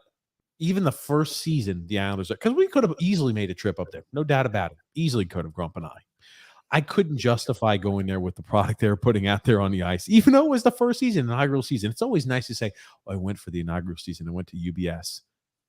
I don't want a team looks like that. I don't know. I like to see my teams. I watch every game from home. You're going to think about this, right? We're going to have to both travel to go to that game, travel a far distance. Not only that, pay for tickets, pay for lodging. And I'm like, do I want to pay for tickets to the game? Well, we could have got them on the secondary market for really cheap last year. $10. So that's, I guess, how it would have offset. But can I really justify the travel, the time, the weekend, taking off from work? Can I really justify that to go see a team that's below average? Not really, John. Not really, Jeff. Sorry. I couldn't. I mean, we will make a trip. We will go to a game one day. Yeah. But last year's product was just we were boring. We didn't score any goals. I mean, I go watch them play when they play the Hurricanes. And that's still, that's like for me, that's a 3-hour drive. I mean, I still go to that game. But, traveling up to New York, I don't know. I didn't know we had closet fans either. Nobody is a closet fan of ours. You're not like a secret TJ. We are closet fans. Oh, it's like you're closet fans. Oh, I'm sorry. I can't read, so you got to apologize. But it's like I'm a closet fan. Yeah. I carry this around with me everywhere I go, and some people are like, what is that? Oh, don't worry. It's just some stuff, some stickers I throw on there. But here's the thing. The Islanders are like the majority of teams in sports, not competing for championships. But you're a fan because you're a fan. Yep. I mean, that doesn't mean everything is rosy and hunky-dory. You want your team to be a winner. That's what you want. Why do you think I still talk about the glory days? I remember when the Islanders were winners. I remember those days. I mean, I remember wearing my blue T-shirt that my mom did an iron-on Islanders patch. I wore that freaking shirt, I want to say, for 15 years. It had a rip at the bottom, and I still wore that damn shirt. I mean, you're a fan from when you're a kid, but that doesn't mean I'm happy with the direction of the team. I'm not. We're going backwards. Yeah. And I mean, if I don't see us improving, I'm going to say that. I'm an unhappy fan right now. That's what I am. I'm not happy about this. You shouldn't be either. And we love you too, Jeff. But it's just like this year has been so underwhelming. Again, another offseason we're underwhelmed in. I'm just, I as a fan, it's tough to be underwhelmed and upset every single offseason. For me, we do the rosterbation edition. Yes. And I was super excited for that. Good things that could happen. And the whole thing is you get excited, you work yourself up, and then nothing comes of it. Year after year after year after year. We don't improve the team in the offseason. We continue to make bad decisions with veterans on long-term deals, which only hurts you going We forward. didn't make any of those. We didn't sign any of those this offseason, which is No. well, not yet. Not yet. Not yet.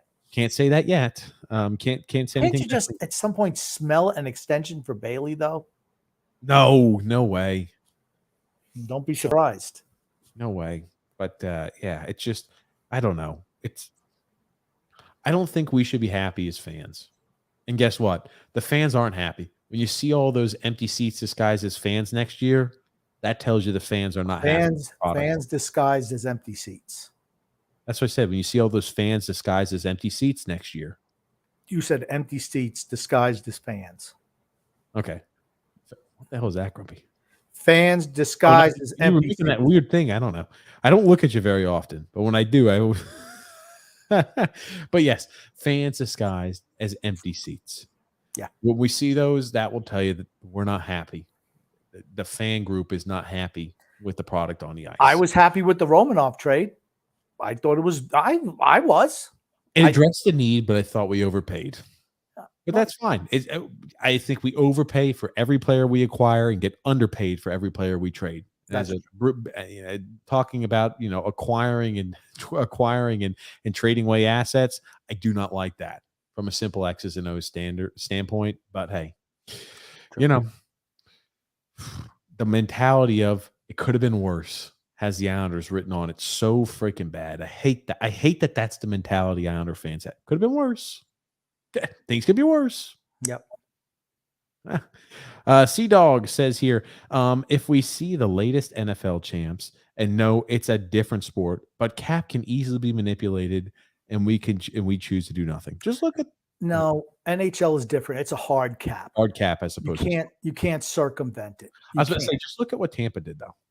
Yeah, Tampa's able to get it done. Every year, they're up against the cap. Every single year.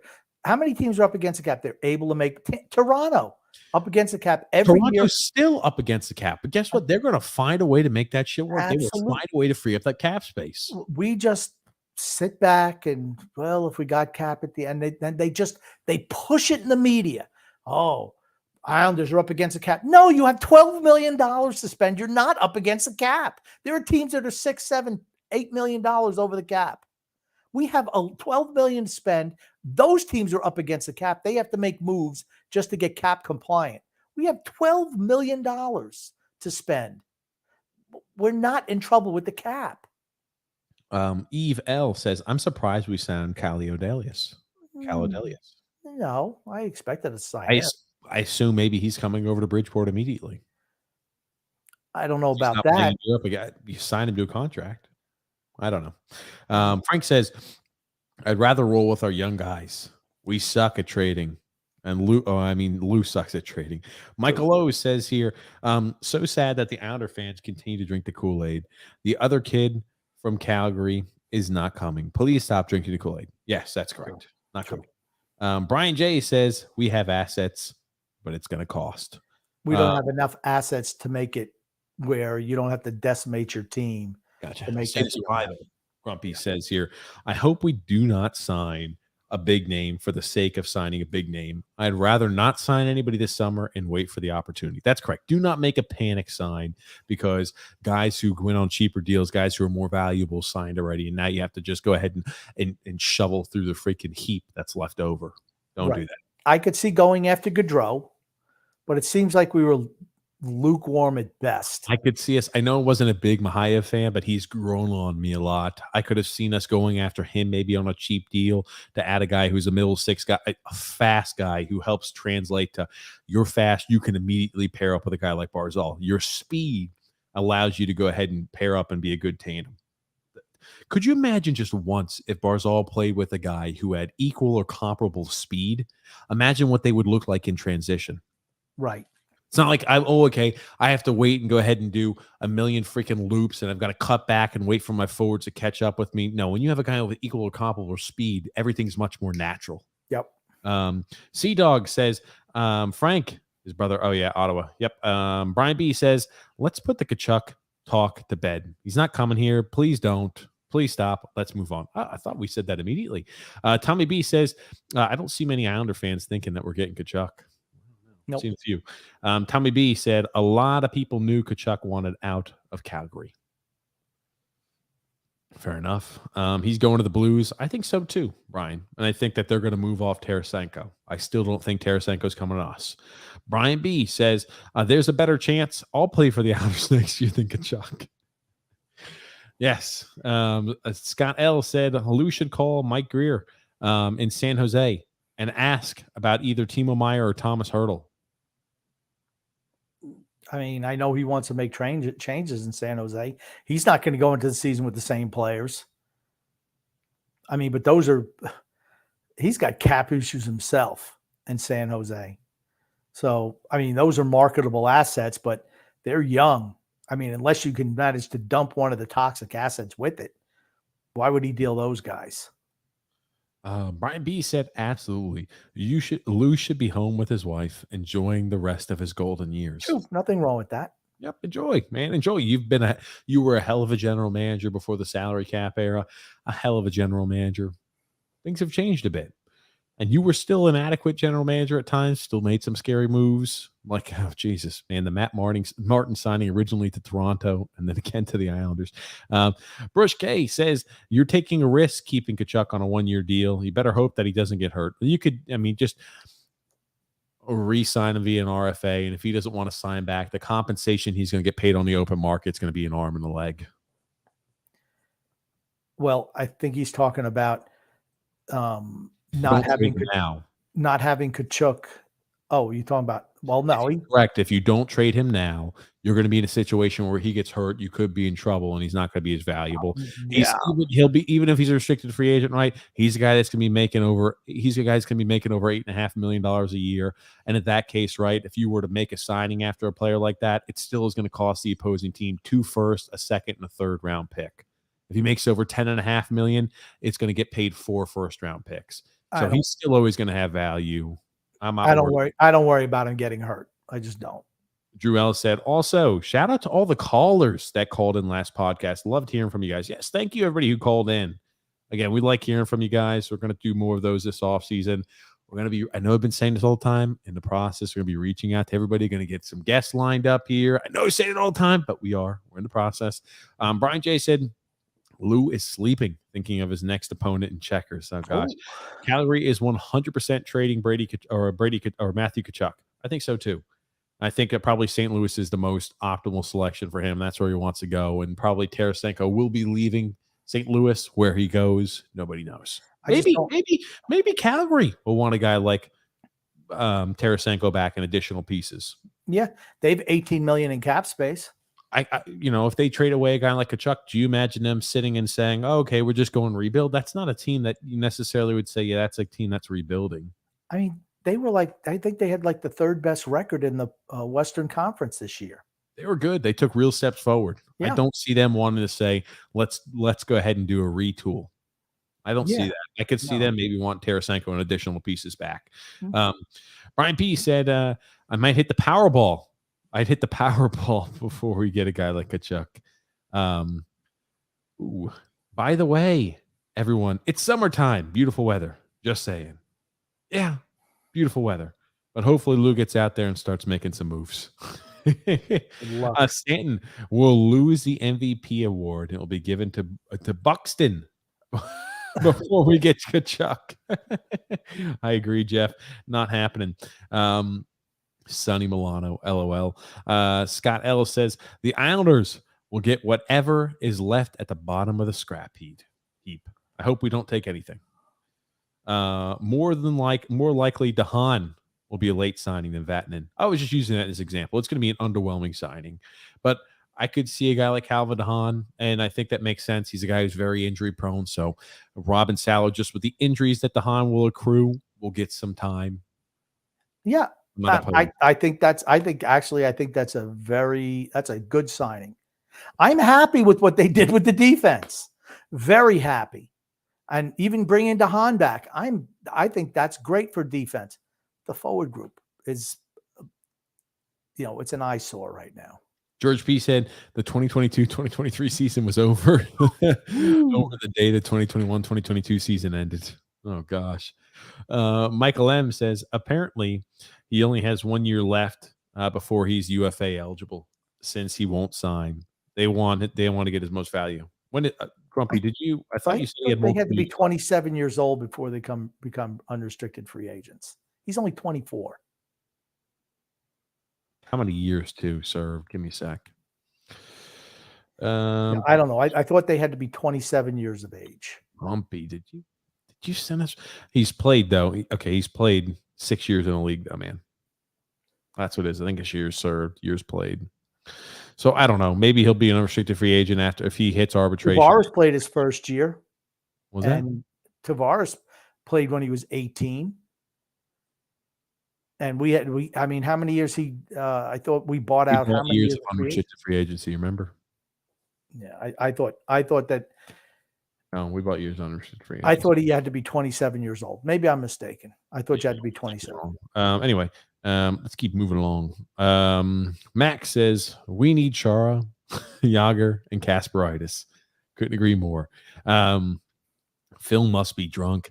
Rolling on the floor, laughing out loud. Nobody's taking Bailey. And John Smith said Phil trolls hard on Twitter. It's Simon Holmstrom, not Picnic or Nitpick. Yeah, not to nitpick. Not to nitpick. Sorry, I can't read. I can't read.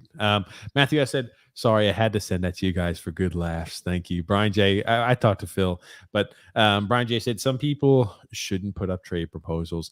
Tony G said, did TJ just call his wife a Roomba? No. Noah W. said, do you think Ledecky is clueless as he seemed in that video? I find it hard to believe, but apparently he might be. I really think it's a show. It seemed like theater. I cannot believe he's as clueless as he seemed in that video, though. I don't know. I think he believes in Lamoriello. I have a totally different thing. That's what concerned me. It's like, hope not. He didn't even say hey, we need to do better. Lose on watch.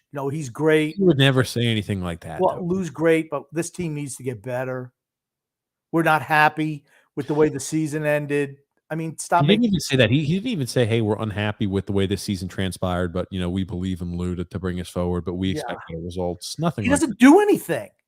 I mean, he doesn't make any moves. Toby O'Connor says, I don't want Kadri. You and me both, brother. Frank said, I don't want to trade Wallstrom. He's a 30-goal plus scorer. He's developing. Yeah. John Smith said, if we sign Kadri, who's sitting? I could see us trading somebody away. To bring in a guy like Kadri. Trading a guy away to add in that number 6 defenseman and to bring in a Kadri. That's the worst case scenario, I think. We're not trading for number 6 defenseman. Okay. C-Dog says, I think Wallstrom developed is our second best forward. Not yet. Will he develop into what he's projected to be? That's the big question. I think he'll have more of a chance. He'll have more of a chance playing for Lambert than he was ever going to get playing for Trotz. That's correct. When things were good, he looked really good out there on the ice. But I want to see more consistency, and I want to see him take a step forward in his game. It's not like he's a rookie. Grump. I agree. Holy shit! What are you doing? What are you doing looking over there? You looking off screen and you go. Just read the next comment, please. Tom B said, I'm not worried. It's July 20th, and I live on the beach with my lady. Cocktails and dreams. You'll be worried all next season, though. I look forward to what's going on and all the misery I'm going to have next year watching this team. That's what I'm worried about. Oh, man. Just wait, guys. Wait. I can't. Every time we wait, we're always underwhelmed with what happens. Every single time. And we're hearing the same, wait, he's keeping things close to the vest. I'm just not buying it. I'm not buying that he's got some mastermind plan. I've never seen a mastermind plan executed by him. Nope. Not a one. That's what I worry about. More and more, just wait. It's the same thing with Garth. Wait, guys. Things are starting to turn better. Wait, guys. Things will be better. Wait. Trust me on this one. No. Sorry. SP said Kadri is going to be a much worse contract than the one we gave to Andrew Ladd. Yes, if you get, it's going to be a bad contract if you give to a big contract like that to Kadri. That's for certain. Eve L says Islanders may have figured out a way to sign Kadri. A source informs me that he has heard the Islanders are closing in on clearing the cap space to sign Kadri. Source Eklund. I don't think Eklund has ever called anything accurately, ever. Who the hell is Eklund? He's a guy, got a website.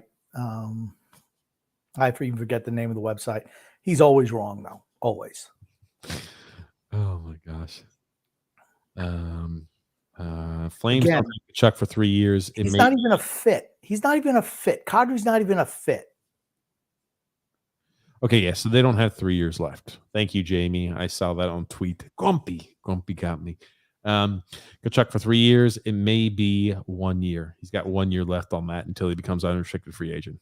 So he's going to be UFA at 25. He's played 7 years in the league, Grumpy. He's played 7 years. Okay. I think it's time served. Has a combination of time served. Jesus, this would be one of these times where it's good to have Phil on because he'd correct our ass and let us know exactly how the RFA to UFA works, because I know there's a whole bunch of intricacies to the rule.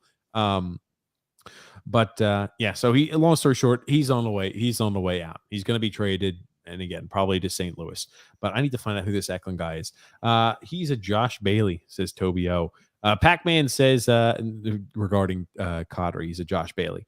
Pac-Man says, please no to Kadri. He'll be 32 when the season starts, and will want at least 5 years. Yeah, no. I mean, no. Sorry. Again, that's my rule, right? Over 30, you're not getting a long-term deal. Just not happening. John Smith said, if we have to move somebody out, you can't keep that a secret. Why would another team agree to keeping a deal silent?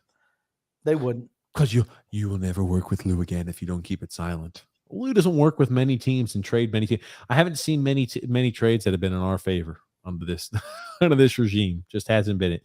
Klimberg unsigned is shocking to me. He's probably going to go back to Dallas. I knew Klimberg was one of the better defensemen out there, but he's not a guy I scream at and say, oh, John Klimberg's fantastic. But I mean, there's a lot of guys out there. I'm shocked, though, that Kadri hasn't signed yet. It means either one of two things. It means Colorado or the Islanders are interested. It's not. And with this Eklund guy, Grumpy, I think he's going to the Islanders. No. He's not going to the Islanders now. Pretty much confirmed. Give me a sec here. I'm trying to find out who the hell that is. Anyway, Tony Chi said TJ has the loudest Roomba. Yeah, it's loud. Lou won't do anything, says Toby O'Connor. Absolutely not. Yeah, Frank said screw Kadri. Brian P said Flanagan's cocktails and dreams. Brian J said Kadri is a piece of shit. Yeah, he's not going to be fan favorite. Tony Chi says he has a doctor wife and a Roomba. The guy bumbled his way into the perfect life. There it is. Tony Chi's. Yeah. He outkicked his coverage for certain. Tommy B says here, while Frank K is in Florida vacationing with Lou Lamoriello. Oh, he's the one who's really got it. SP said, I never believe anything any sources are saying. Nobody knows anything. In all likelihood, you're correct. Brian P said, Byron or Byam, Taves, and McCarr, 3 outstanding defensemen. They can afford to lose Gerard. Right. Yep. They can make space. Ooh, snook.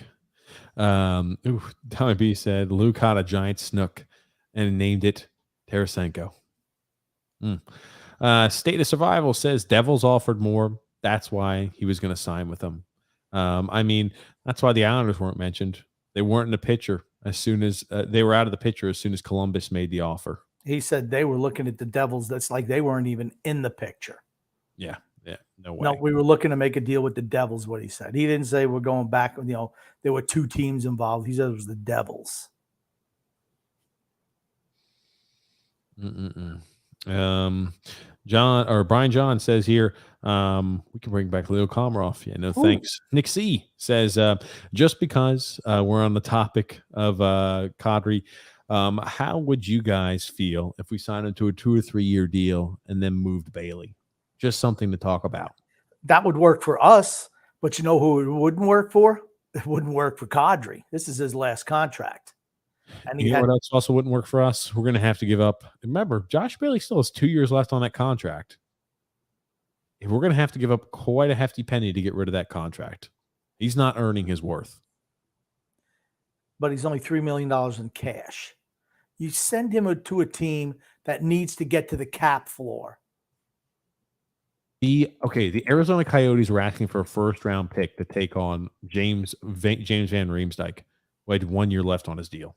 He makes a lot more money than Bailey does. His cap hit $7 million. His actual pay is $5 million. It's So $2 million he was savings. $2 million more, but for 1 year. I don't know, Grump. They're going to ask for a lot. You're not going to be able to get rid of him for nothing. Well, they're going to let go of him after. They're going to have the same issue. It's an organization run by the cheap ass NHL. They're going to try to pay the least amount of money because it's just a loss for them. It's just a loss for the NHL. And so if they can get to the top of that cap without having to pay any real money, they go for it. Okay. Tommy Connor says he agrees with you. Drew L says, TJ, I think you and Grump would enjoy the meme. I just sent you thanks there. Rich A said, that makes me think Lou was never involved with Johnny G. He was not. That's correct. Matthew S said, malpractice by Lou. Yeah, well. Andre M says, Tkachuk is out of the question as well. Absolutely. Absolutely. No chance. Toby O. Connor says, Lou is hoping Ratu makes the team. Wouldn't that be something? If Ratu's good enough to make the team. Ratu's not good enough to make the team. He's not good enough to make the team.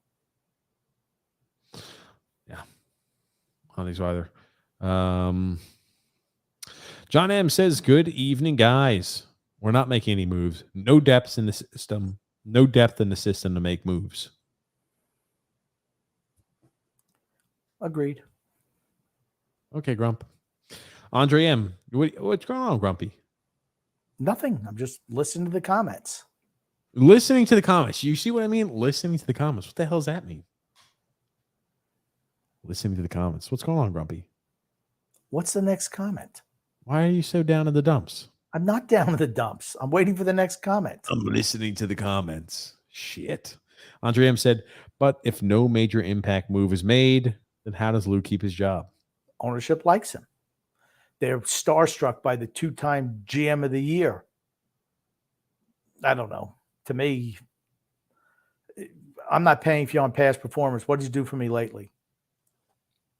He fires coaches all the time. You can say Barry Trotz was a success, one down year, and he got fired. Well, it was a down year for you too, Lou. You're getting fired as well. Ownership did take the same stance.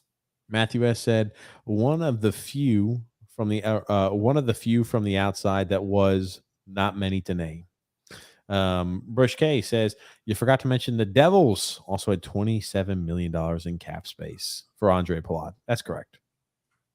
Yeah, but they made trades also. They're actively trying to improve their team. I don't know if they're going to be improved or not, but they're actively trying to improve their team. Toby O'Connor says, let the kids play and dump bad contracts. True. Brush K says, who cares? Johnny Gaudreau is one hit away from calling it a career. No. I mean, like, has Johnny Gaudreau ever missed any significant time with injury? I don't think so. I'll pull it up, Grumpy. Yeah. I mean, I don't even understand that mentality, actually. I mean, it's like any player is one hit away from being the end of his career, right? Say same thing about Crosby. Same thing about anyone. How many games did we play in the 2020-2021 season again? 56, I know it was short. 54, 56. Okay, he played 56 games. I thought it was maybe 50. I can't remember how many games it was, but he's never missed more than like 10 games in a year. Yeah. He's always playing. Played 82 last year, had multiple seasons where he's played 82 games. Andre M said, what's worse, guys, is Teflon Lou has gone in hiding. No one ever questions him. The stay calm and patient, don't worry about it mentality just pisses me off. I just don't get it. I don't understand it. My first question is, training camp for the freaking NHL starts in 2 months. Or I'm sorry, a month and a half. Don't worry about it. We're only 5-6 weeks away from training camp. Don't worry. I don't know what there's to be excited about going into the season. The Romanov kid, watching him hit players, is probably going to be the highlight of the year. Wow. Maybe we can also get some fights going. Yeah. Throw some fisticuffs. Okay, hold on. Not even that far. July's September is when it starts. September. So it's September 12th. I'm seeing teams are report September 11th for physicals, and they're on the ice September 12th. So we're a little less than 2 months away. We're about 2 months away from the start of training camp. Yeah. I don't know. A lot of teams have already made meaningful moves. Every single team in the NHL has made at least one free agent acquisition so far this offseason. They have had at least one plus player to every single team in the NHL that was not part of the roster before because they're being proactive. But the Islanders right now have not reported anything. I don't know. Calvin DeHaan will be our big offseason acquisition. Well, and Romanov, we did make a trade for him. So, okay. Didn't acquire him. Didn't acquire a free agent there, Grump. Still stays the same. State of survival. I saw a few reports from other YouTube videos like Eklund saying that Tkachuk will sign an extension for any team in a low tax state. Yeah, I believe it. Look at the teams that he's interested in. Vegas is in all of those. Toby O'Connor said he won't get rid of Bailey. Lou wants his jersey in the rafters 1,000 games. Holy shit. Nick D said, TJ, the curve, how are you guys doing? After reading this blase mentality, not to worry, kind of upset. It's the same mentality Ledecky seems to have, and the same mentality Lou has. Yikes. Malkin and Ledecky need to bring in a young general manager and start a slow transition away from Lou. Yes, Curve, you've been saying that since the beginning of last season. Things don't change. Absolutely. Eventually they'll do it. And then I'll say if you would have done it 2 years ago, the rebuild would have been much further along.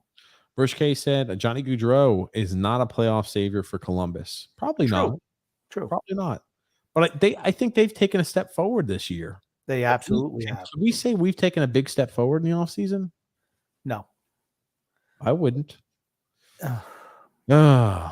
Andrew L says, just your daily reminder, TJ wants Aaron Judge over Juan Soto for the next decade. You asked me who's the better player right now. The answer is Aaron Judge. And I said, who's the better hitter? Aaron Judge is a better freaking batter than Juan Soto. Simple. Oh, my God. Okay. Sure. That's right, Andrew. I'm sticking by it. Brian J said the next general manager for the Islanders, Frank, has entered the chat. Frankie C said Lou wants to keep the house that are holding us up. Varlamov, Bailey, and Bavillier. Why? $14.5 million he refuses to part ways with, and gives Clutterbuck a 2-year deal on a bum shoulder. Matt Martin a 4-year deal, and Casey Zizekas a 6-year deal. Yeah, it's a joke. It's laughable.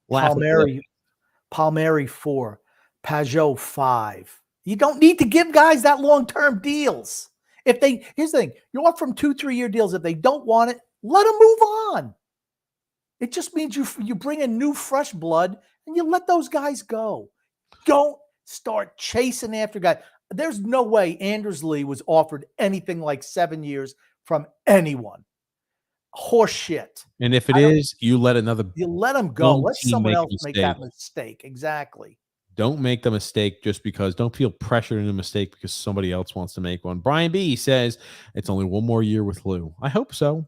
That's the best case scenario. I don't want to see the biggest off-season news be that Lou Lamoriello's contract has been extended 3 years. Here's the young guy that's going to take up after Lou, Chris Lamoriello. Grump. Last thing we want is Fredo in charge. Frank says, I really think the Islanders are going to keep Bailey because of that super 1,000 game thing. That's embarrassing. Honestly, he's got 176 goals in 1,000 games. No, he's not a defenseman. He's a forward in the top 6 line that plays first line power play minutes. Your hero, Josh Bailey. He sucks. Tommy B said, Flyers. I didn't even see that, but I wish I would have seen it earlier because I would have grilled you earlier, Grump. Scott L says, I think the Devils get off to a slow start with Ruff. He'll be gone, and Burnett will take over. Yeah. Don't Smoke Crack says in game 1001 should be played somewhere else. Talking about Josh Bailey. Michael T said the island. What, Crumpy? I saw an article somewhere. It would be kind of, yeah, we want Josh Bailey to move on, but it wouldn't be right if he played a Stablin's game for somebody else. What? The guy's a freaking ham and egg or hack. I don't get the fact that he's even going to play 1,000 games in the NHL and no one even knows his name should tell you all you know about his talent level. Nothing. I don't care. I don't have loyalty to players. I don't have personal relations with these players. I want my team to be good. He's not a guy who moves the needle in the right direction. He's not a guy who's a plus on your team. He's a minus. Michael T said the Islanders, as of right now, will take either the Penguins or the Capitals playoff spot this coming season. Wow. I think the Capitals are going to be in a little bit of – I think Nick Backstrom being out hurts the Capitals. He was out all last year too, though. Yeah. And they beat us by 16 points, and they tanked down the stretch. They absolutely tanked down the stretch because they wanted to play whoever they lost to in the first round. They wanted to play the Panthers. The Florida Panthers. And they should have beat Florida, honestly. I mean,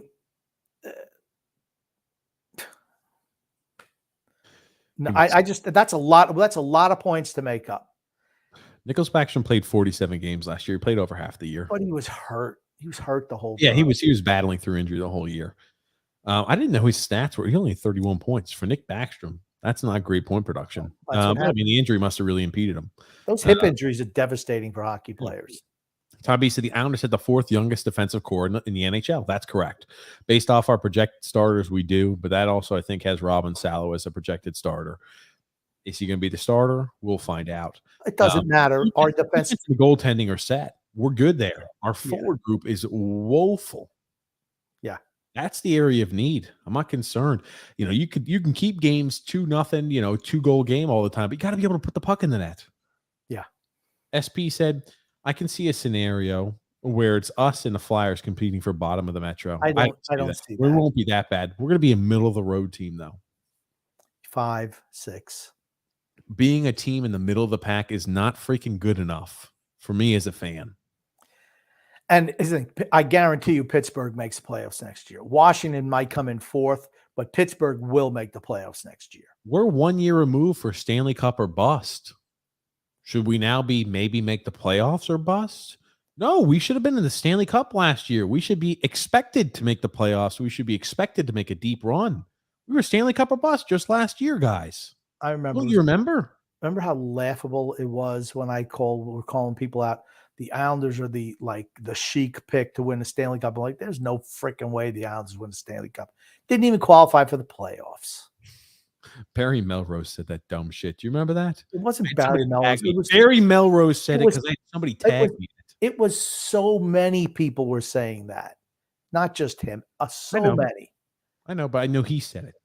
I know he was one of the guys. He was one of those guys. You know who didn't say that? Me. Jarrell said, okay, well, not 2 memes after tomfoolery. I just heard grump about Jack Hughes. State of Survival said, what if we signed Phil Kessel? Well, maybe not. Lamoriello will quash his Iron Man streak for sure. Frank K said, hey, gents. Lou here with me in Florida. We ate at Roy Rogers. He refused to put in his resignation papers. Do they have Roy Rogers down there in Florida? I didn't know that. Frosty said, go Rangers. Oh, Frosty. Michael T said the Islanders defense will help offensively. It will. And replacing Chara and Andy Green with Romanoff and Salo will get us, 15 to 20 more. Oh, come on. You got to say 15 to 20 more goals on the season. I think maybe we score 15 more goals because we've helped in the defensive side of the puck, but 15 to 20 more points, that's a lot. We'll be much better defensively. You still got to put the puck in that. To me, the guy who gets a chance to really step up with the addition of Romanoff is Noah Dobson. That's the guy. You're going to see him leading the rush a lot more because he has a responsible defense partner back there who can skate. It was a problem last year. Jarrell said, "What do the Islanders and the Devils have in common? A rough situation." Oh, Get it? I got it. I got it. State of Survival said oh. Sebastian Aho for the Norris. Scott L said, "Did Lou have a roast beef?" Because so he doesn't have much. He doesn't have. So he doesn't have to chew that much. George B said, "I heard he fell asleep in his mashed potatoes." Pony Barcuda said, "We should have got Palat." No, I don't no, think no, Palat no. was not a good fit here. Palat on a team that needs a blood and guts type player, I think, is a good fit. And I think, the Devils may have overpaid for a guy like Andre Palat. Palat is not a good fit for the Devils either. He would have been a good fit for a team like the Rangers or a team like Carolina. Andre Palat's a good fit for the Devils. Because the Devils aren't ready to compete. A team like Carolina, a team like Florida, a team like Toronto. Toronto doesn't need. They got a lot of good players like that, but he's a blood and guts proven playoff clutch performer, and that he is perfect for a team that is on the cusp. That's who he's best for, not the Devils. Frosty said Grumpy's always mad. Not always, but most. Not always. Gary A says here, "Wait till we sign Char on a 1-year deal at the last second. Watch that age limit." Char's done. Yan M. What's up, Yan? Haven't seen you in a while. How are you? He says, "So with no impactful moves on the horizon and our roster getting older, when does the rebuild begin? Lou's successor will be forced to rebuild because of the mess he will inherit. He will have to completely reconstruct the forward group. Our defense and goaltending, if we can keep that as much intact as possible, that's a plus. But he will have to do a complete 180 on the forwards." Yikes. Honestly, if on the positive side, if you're looking for positive things, you could maybe look for the Islanders to have out of this forward group of however many we have, I would say 1, 2, 3, maybe 4 or 5 guys tops out of the forward group. Everlast said, "Gerard to the New York Islanders. What do you think? We have to move him to make room for Nazem Kadri. Can't keep both, or we'd be over the cap." Why would we want Gerard? We don't need him now. How about Got Romanov. bottom 6 role for us? You're not going to pay $5 million a year for a bottom 6 freaking defenseman. That's what I said. To play a bottom 6 role for us? Mm-mm. What do you think that meant, Grumpy? Let's bring a guy in to pay $5 million to a bottom 6 guy. Just like we should say, yeah, let's. Are you freaking awake, Grumpy? Are you awake today, Grump? Wake up! You almost look like you should be taking a nap with Lou Lamoriello right now. That's how tired you look. What's going on, Grumpy? You not get a good night of sleep? I like the shirt you're wearing. You're wearing your Grumpy shirt. Yeah, I see you wearing your black Islander shirt. That's right, my Islanders. What's it, a death shroud? It is. It's the official death of the Islanders for the season next upcoming. Frosty said Rangers 2023 champs. Malcolm got that 4 years. 6.1 million per. Thanks there, Coach Tommy B. John M said top free agents next season: McKinnon, Cross him out. Gaudreau, JT Miller, Dylan Larkin, Tarasenko, Timo Meyer, Kerfoot. Dump players at the trade deadline, replace them with a couple of these guys, plus young draft picks. They're all. I mean, here's the thing: McKinnon will not be. He will not be a free agent. Neither will Pasternak. Going anywhere. Larkin's not going anywhere. Timo Meyer, who knows? Kerfoot probably not if they can afford to. I could see out of that group Kane potentially being a free agent. If he doesn't get moved first, if he gets moved somewhere, he's going to sign an extension, I think. Huberdeau is going to stay in Florida. JT Miller will probably be a free agent next year who'll get wildly overpaid. Dylan Larkin, I think they're going to keep him on a short-term deal. Tarasenko will probably become a free agent. Timo Meyer, I'll take a run at him. Kerfoot, who cares? But most of those guys are going to be locked up before next offseason. Frosty said the Avalanche are overrated. I disagree, Frosty. The State of Survival says, I have a feeling the team will surprise this year. A new coach always gives a bounce back year. I'll be back in a sec, Grump. Oh, again, he's disappearing. I got to piss. What can I say, Grump? I drink a lot. Didn't you do that before? I drank this entire thing, Grumpy. Everlast said, nope, first time in 21 years. Nope, not overrated. Just smart choices. Stanley Cup, what's that, says George B. Michael T says, Lou is going to offer sheet to Austin Matthews. Not happening. I'll let you read that, Grumpy. That would be karma if Matthew signs a long-term deal with us. You know what else it would be? It would be a pipe dream because that's not happening. They're going to lock him up. There's no way that he's leaving Toronto. No way. That'll get locked up before he'll be locked up before anyone else there. So, for me, not happening. Some of the other comments what were some of the other comments he made? I don't even remember. But I mean, it's just frustrating. It's just frustrating. Like I said, Matthew's going nowhere. Man, I wish he would have given me a better comment than that, honestly, since he already commented on that 3 or 4 times. Adam Fox is better than Cale Makar. That is not true. Not even close. Mac will stay. We'll have enough. Hopefully, Mac will stay. Oh, talking about McKinnon. He's not going anywhere. And then we're getting a little attack on Frosty. Frosty, your little image of you reflects your douchiness. Okay, a little slam on Frosty. That's all right, Frosty. We don't mind you commenting. Frank Castro says, I would have been fine with $1 million for Halak to come back and $5 million back up crazy. If I were Lou, I'd make a blockbuster. Playing it safe will tarnish his legacy. Last Islander superstar, Pierre Turgeon. I don't think it'll hurt his legacy at all, but you didn't need Varlamov. He was unneeded. Frosty said Andrews Lee is good. My God, That's now good. I know he's trolling us. No. Um, Andrews Lee's horrible. He's average. He's edging to below average. I got to get through. There's a whole bunch of inner comments there. Frankie C says, good show, boys. Lou cannot tee in a 4th line peewee these days. Beyond frustrated. Man, wait, Frankie. Just wait, man. Enjoy your summer, bro. Frankie. Come on, man. That mentality of Lou's got it all under control. I just don't fucking believe it. I just cannot wrap my head around Lou is going to make things right. He's every year we go into the season, I say, holy crap. Best case scenario at this trade deadline, we're going to have to make some massive moves because we have deficiencies on our team. Our defense and our goalie is rock solid. Our forward group is hideous. I'll say this. If come trade deadline, if we're like in the 8th or 9th spot, I'm moving everybody out. I'm a seller because it means you're not good enough. If you're at best an 8th seed in the playoffs in the East, I'm moving players if I can because it's not good enough. Matthew, I said, talk about the gas house gang, the Criers. Oh, the Flyers. Let's see here.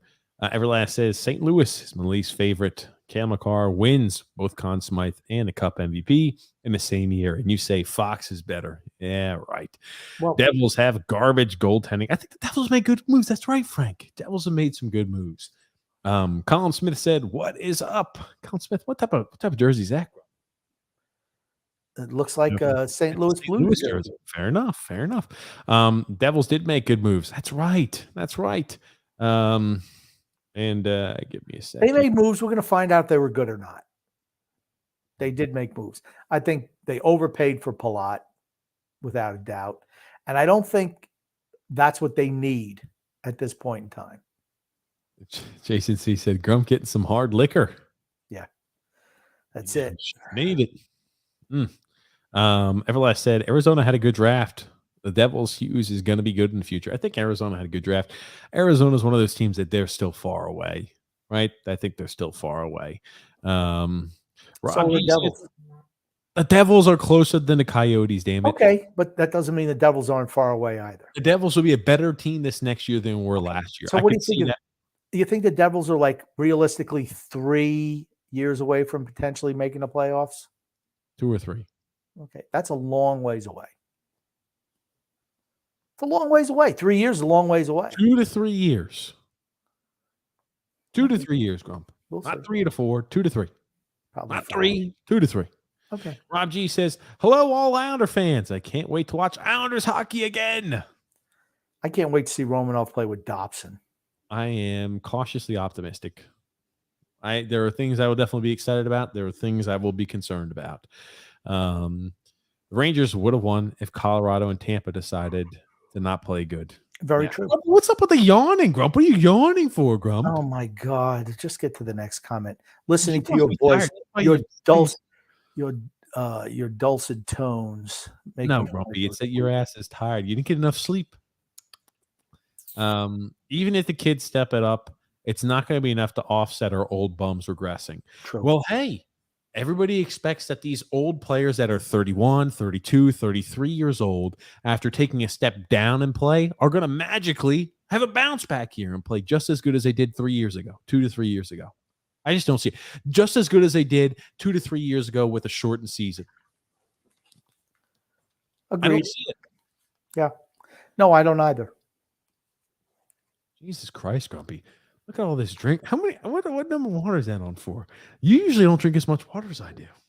I told you that I had something very salty for dinner this evening. Motherfucker, that was 2 hours ago. I mean, what can I tell you? You're still feeling the salt 2 hours later. You don't see me having to go piss 3 times a podcast either.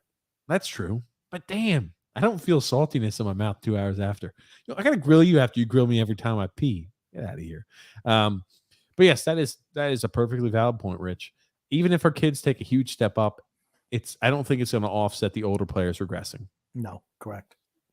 Everlast said, I just cannot wait to watch hockey in general. Absolutely. Frosty said the Rangers going to win a cup eventually. Yeah, maybe. Mr. Media Bomber. Oh, I thought it said Unabomber for a second. That is an odd. I don't know what that picture is of, but under Tortorella, or under Trotz, I'm sorry. Like the Islanders were built to play as a team and were not reliant upon 1 or 2 stars, unless the new coach, Lane Lambert, intends to play the same style. We need more scoring talent. I think that you're going to see us play a similar style. A definitely similar style. But I think he's going to give the younger players a chance. That's what I think the difference is going to be. Barry just would not give younger players a shot. Refused. And he quashed their momentum sometimes. Michael T says, unless I see Tkachuk or Tarasenko on an Islanders jersey skating on the ice, I don't believe anything. And it's not believable until that moment. 100. Frosty there, go Giants. I couldn't get behind that one. A lot of older guys are good. Andersley had 30 goals and will again, even though Grumpy Old Man hates him. Did he have 30 goals this year? Did he have 30 or 28? No, he didn't have 30 goals. Yeah. Can't remember the last time Andersley scored 30 goals. When he had the 40 with Tavares. No, it had to be. He had one the year after. I don't think he dropped off that much. He had 28 goals. He hasn't scored 30 goals. Yeah, holy shit. The year he had 40 with Tavares. Yeah. Yeah. That's so don't tell me how great this piece of shit is. $7 million a year for a guy who just stands in front of the net. Consistent 20, 25 a year guy. That's what he is. He's the one talent he has is he is good at deflecting pucks in front of the net. He's a big body in front of the net. That's it. Everything else in his game is below average to really sub NHL level. A 32-year-old who had a knee surgery 2 years ago. I think he's going to improve his production. A guy who's not a great skater, I think we can expect more production out of him at 32. I don't think the knee, because he's really smart. The knee hasn't bothered him at all. Wendy's or Taco Bell, Grump? Wendy's. I hate Taco Bell.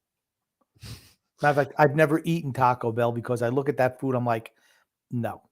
Oh, come on, Grumpy. It's like the stuff they scoop out of the bottom of school trash can, just and they pop it onto some little thing and said, here it is. It's oozing out the sides. Gross. Wade Flaherty said, season tickets have been in my family for 37 years. With the lack of roster improvements and a steep hike in ticket prices, I'm done. I work way too hard to waste my money on that subpar product. Wade, how much did the season ticket prices increase for you? I'm interested if you're still watching. I'm interested to see how much prices were increasing for season ticket holders. I think it depends on the section you're in and where you sit. I couldn't tell you. But I'm interested to see how much the season ticket prices have increased. Me too. I wouldn't buy season tickets. You can get them on the secondary market for like $8 a pop. Ooh, you're correct. It's a Rolling Stones. What an album, says James F. Oh gosh. Colin Smith agrees with me. The Red Wings are actually good. That's right. Yep. And now Perron. Love that guy. That's right. Colin Smith knows.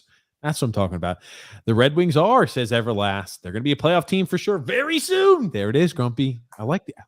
Yeah, there's a lot of teams in that Central Division you're going to have to beat a lot. And Buffalo is going to be improved also.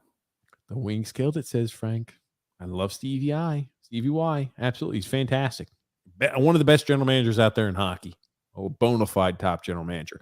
Michael T said, do you guys not agree that Lou needs to do two things? Replace Letty and get a winger for Barzal. So far, he's done one of the two.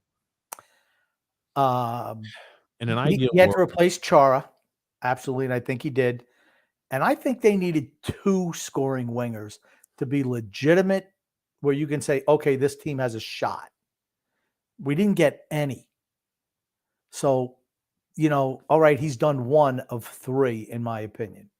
If you got a Gaudreau, then you get a secondary guy like a Perron or a Burkowski, something like that. Then I think, okay, now we have ourselves a shot. We have legitimate chance now because we have a full-fledged scoring line. We don't. We have the same lines as they were last year, but our defense is much improved. Much improved. So Phil said, taking Scandella, he said, first off, he just caught up on a podcast, and he doesn't think Grumpy understands the brilliance of his trade. He says, taking on Scandella is like giving the Blues 2 second-round draft picks. The Rangers, it cost for a cap dump of Nemeth, who is now making less than Marco Scandella. So that's what it costs for them to move Nemeth. They assume, hey, we're going to apply the same exact rate here. So us taking Scandella is like them clearing cap. Phil doesn't know what the hell he's talking about as usual. I looked at it. No. I just don't think there's a trade working three-way. No. But I think we did address one need, replacing a defenseman. That definitely was a need. We had a need for one, if not one, top line guy. That trade didn't work because trade didn't work not because of us. It's because Calgary got nothing in that deal. Nothing. They got Josh freaking Bailey and a second-round draft pick. I think they got Simon Holmstrom too. No, that was going to St. Louis, I think. I don't even remember. Holmstrom. I don't remember. I just can't. I can't dream. Here's the thing: all those trades are so ridiculous, especially Phil. Jordan Kyrou is nothing. He says, huh? Jordan Kyrou was the guy. Okay. I don't remember the trade. I don't have it pulled up. Anyway, Yeah. Michael T though, we did address one need. We needed at least one top line forward. I just don't see it happening. Two. One at least top line guy. I would have been happy with two top six guys. We're going to get none, is the way it looks to me. No. Biner was bad in the regular season. I don't know who that is. Biner was bad in the regular season, but he was really good in the playoffs. I don't know who that is. Nick Leddy is good, says Colin Smith. Oh, God. No, he's not. Colin, I'm starting to worry now. Nick Leddy's awful. Oh, he's talking about Binghamton. Gotcha. Okay, fair enough. Michael T says, Pulak, Pellick, Romanoff, Dobson, Salo, and Mayfield. I really like the way that looks. So do I. I love the way our defense looks. And I like a potential addition of Calvin DeHaan, actually. Then he and Salo alternate as that seventh guy and the bottom pairing left-handed defenseman with Mayfield. I mean, that works for me. That dog hunts. It's the forward group. Brush K said, Facebook armchair general managers. Brush, I can't wait to see. Hopefully you'll send us what those Facebook armchair general managers look like. I'd love to see all the I like that helmet he's got. I've always liked that helmet. It's like the fireman Ed's Jets helmet, except for the Islanders. The Islanders. Everlast says here, that's why they're Twitter general managers and not actual GMs. Yeah, true. They're bad. Yeah, Kadri wants big money. I wonder where Kadri will go. Good question. Hope not here. Alexander says, hey, TJ, did you show Grump memes? I think so. Christopher C said, I'd go to debt to get you Tkachuk. Yeah, Tkachuk, even if it means giving up picks and prospects. Is it enough? Even if the cause is a big sacrifice. Is it enough to put you over the top, though? See, that's the whole thing. Is it enough to put you over the top? And if you're subtracting so many pieces out, You got to remember, we've had one first-round pick since 2018, and that's been a bust. I mean, and you're talking about giving up more first-round draft picks. There's a reason why we keep on chasing these older guys. Is because we don't have any draft picks. Give up our first rounders every year. It's just a mistake. Lifeblood of a team is the draft. Oh, man, I'll tell you. Our defense is one of the best in the league, and we have Sorokin. Absolutely, it is. True. One of the best. Rob A said, I was a season ticket holder. I canceled for the coming season. They billed me anyway. I had to fight to get my money back. 5 times they called me. Multiple emails now that they're holding. Wow. That's why you don't let them do that automatic withdrawal thing on you. I think they automatically have it set up, Grump. Well, they say, no, I don't want that option. Rob, don't you want to sign up, Rob? Don't you want to sign? Do you not feel confident Lou's going to? Hey, man, Lou's been a 4-time Stanley. Lou's been a 4-time Stanley Cup champion and 2-time General Manager of the Year per our owner, Ledecky. Maybe he's a 3-time Stanley Cup champion. Doesn't matter. In his book, 4-time. And hey, 2-time General Manager of the Year. We trust in Lou. In Lou, we trust, Rob. Do you not trust Lou right now? Are you doubting him? How dare you, Rob? How dare you doubt Lou Lamoriello? I think there's some doubt. How dare you doubt him? Everlast says, who knows? He's going to drag this out talking about Kadri. I think they have probably a deal hammered out, but Colorado needs to make some moves before they can sign him. I think probably something's already agreed upon. And I guess you're saying that they don't want to go ahead and finalize the move yet because they want to still have the trade upper hand. Because remember, in the offseason, you go 10% over the salary cap. So if they really wanted to sign him back and release that information, they signed him back, they could do that. But they're choosing not to, I guess, in your scenario.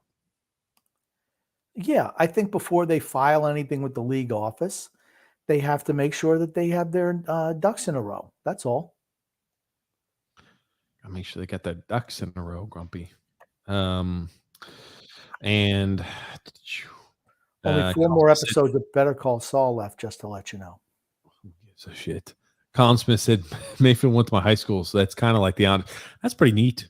I always feel like it's neat if you got somebody who goes and grows up next year, goes to the same school, walk the same halls as you, and does something like that. Everlast said Patrick Kane could go to the Islanders. Oof. I think he's got a no trade clause, but I could see him getting moved. Absolutely. I mean, he can still play. He'd automatically make our left wing group way better. You want to know who play on the first line? It wouldn't be Andrews freaking Lee. That substandard left wing. It would be Patrick Kane. Anyway, moving on. You better hope that Patrick Kane. You better hope. And what is that? What is that? We had a video that had been muted and something, so I was trying to get taken care of as you were meandering about. Let me tell you something. Mute removed. You better hope and pray that Patrick Kane does not get traded to the Islanders. Michael T says he doesn't want Patrick Kane on the Islanders. Yeah, I don't want no Patrick Kane. That's right. I like you, Michael T. You got Anders Lee. Breaking news. Oh, gosh almighty. Let's see here. Matthew said that's a ridiculous proposal. This guy needs to put down the crack pipe. Yeah. Alexander said one of the worst trades possibly imaginable. Yeah. You don't see a lot of good trades out there by the armchair general managers. Frank or Max B said on the bright side, Jaromir Jagr, unrestricted free agent, only 50. Luke could sign him in, be a shoe-in for a Silver Crown as having built the oldest team in the history of the NHL. How great is that? He is good at that. I think, you know what? I think Jagr was drafted in 1990, I think. I think it was 1990. I don't know. George B said, eyes on Isles Kool-Aid.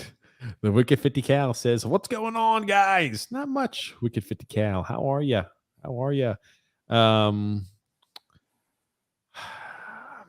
Frank says, I never should have said hockey trades. Or he never should have said hockey trades. He showed his hand. I thought Lou was close to the vest type of guy. We're getting a lot of love. We're getting a lot of love for Cale Makar in there. Cale McCarr's great. Yes, I'm Holy just saying, crap. we get a lot of love for Cale Makar. I see the comments there, Colin. I see the comments here.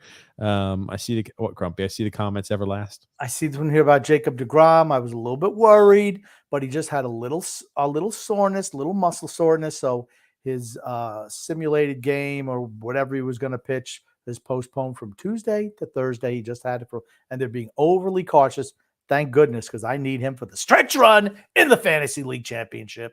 I fucking hate when you talk about fantasy sports. I detest it. This coming from the guy who started the podcast half an hour late because he had to get his fantasy team all set up, put bids on players. Thank you. Next. The Wicked 50 Cal said, too bad. If we get Tarasenko, he'll be 1 year too late. Should have acquired him a year ago. 100% we had a ton a year less. We'd had a one more year, and he would have been less expensive to trade for. 100% agree. Couldn't agree more. Yep, we said give up Bolduc in a second if that's what it requires. Get rid of him. Brian J said eyes on Isles is a joke. Shooters Buck Hockey says I'm extremely fed up with Lou's silence. Like, for Christ's sakes, do something. How can he be content with this group? Same old boring team year after year. Every Metro team got better besides us. Well, we don't know if they got better, but they've all made moves to try to get themselves better. Who do you say is taking a step back in the Metro? I'm just saying, not every move you make works out the way you think. So even though they made moves, it doesn't necessarily mean that their team is going to be better. New Jersey Devils. Matthew S said, by the way, Vegas and Florida can't fit them. I think they could find. They'll trade somebody. They'll find a way. Well, you have to make that work. I mean, do you think Florida is already regretting signing Bobrovsky to that? Yes, that's whatever it was. I mean, that was a terrible deal. We said it at the time. We said it the day of. I'm like, man, you're just bidding against yourself. Mm-hmm. Yeah. I remember saying I wouldn't have minded him as a goalie for the Islanders when we were doing that SoundCloud thing years ago. But that was before he started. Until we found out what the contract is worth. Yeah, and then I was like, I'm glad. As soon as we saw that contract, we were like, I'm glad we didn't sign him. Yeah. Jesus, man, oh man. SB said, you guys think those trade proposals are bad? This is a proposal my Devils fan friend sent me. His logic was, we need draft picks. Behold the worst proposal I've ever seen. What is it? SP left. Okay, he said Matthew Tkachuk to the Devils and Sorokin. Devils also Matt Barzal to the Calgary Flames. David Servageau to the Flames as well. The Islanders would get Blake Coleman, a 2023 first-round pick from the Calgary Flames, and a 2023 third-round pick from the Devils. So you should just delete that. You know, honestly, just don't talk hockey with that guy. Did Phil? This looks like a Phil trade. It looks like one of Phil's trades. Oh shit, Phil! He's coming at you, Phil. So for us to get Blake Coleman, who's an overpriced glue guy, which we have a whole raft of those, a first-round pick from Calgary and a third-round pick, which is a late first-round pick, essentially. Right. Let's even if it's middle of the road, doesn't matter, right? And a third rounder from the Devils. Let's say that's worth a second rounder for Sorokin and Barzal. That sounds great. First rounder and a second rounder for Barzal and Sorokin. Just don't talk hockey with that, guys. Oh, lies on Isles. Eyes on Isles this time. Be a little loud. But sometimes, like with the Calvin DeHaan thing. Let me tell you something, right? I've bagged on them before, particularly when the other guy was there. But if they say something that makes sense, a lot of times they don't. They don't take a stand on anything. Still an issue. But when they say something that actually makes sense, and I'm not going to say I came up with the idea. I'm going to say, yeah, they came up with it. And I thought it was a good idea. I thought that the Calvin DeHaan thing was a good idea. Yep, absolutely. Bailey should go to the Ducks with a second-round pick, and we can get a fifth rounder and a bag of pucks in return. Ron Rob A said, we have the only general manager whose salary is subsidized with Ooh. AART. Brandon Gaines said, so there needs to be two types of moves made. They need another left-handed defenseman who could play bottom line, aka in a reduced role. Gerard, Nick Hague, Gostisbehere, and a top six forward, Nikolai Ehlers, Schmaltz, and Mangiapane. Well, they're not trading Mangiapane after they signed him. And I can't imagine us paying $5 million for a bottom line guy. No. I could see a DeHaan type, right? I Because really can't see DeHaan. And more I think about it, a guy That's who's injury prone, a guy who can play a certain amount of games. He will get injured, so Robin Salo will get time to perform. and you rotate them, even if you have to rotate them a little bit. Mayfield is certainly, veteran enough and savvy enough to be able to work with both guys. I think that's the final piece of the defensive puzzle. I like that idea. Phil will probably hate it. Makes too much sense. Josh M. Grumpy says, do you think the Islanders can grab any forwards from a team that eventually trades for Tkachuk? Since whoever does, most likely will need to make space for this deal. What is Calgary going to get back in return? I said this earlier. That's the question you need to be asking. What is Calgary looking to do? After trading for guys like Tyler Toffoli and signing them to contracts, after signing Mangiapane, after making these deals, what does Calgary want to do? Does Calgary want to say, I know we were the third best team in the Western Conference last year, but after losing Gaudreau, we're just going to pack it in. After losing Tkachuk, we're just going to trade for pieces and go rebuild. Or are they going to say, we still believe this team is good. We're gonna offset the loss of Tkachuk with a very valuable piece and draft capital. I think that's what they're going to do. They're going to want valuable pieces that could play now, prospects and picks for a guy like Tkachuk. It's as simple as that.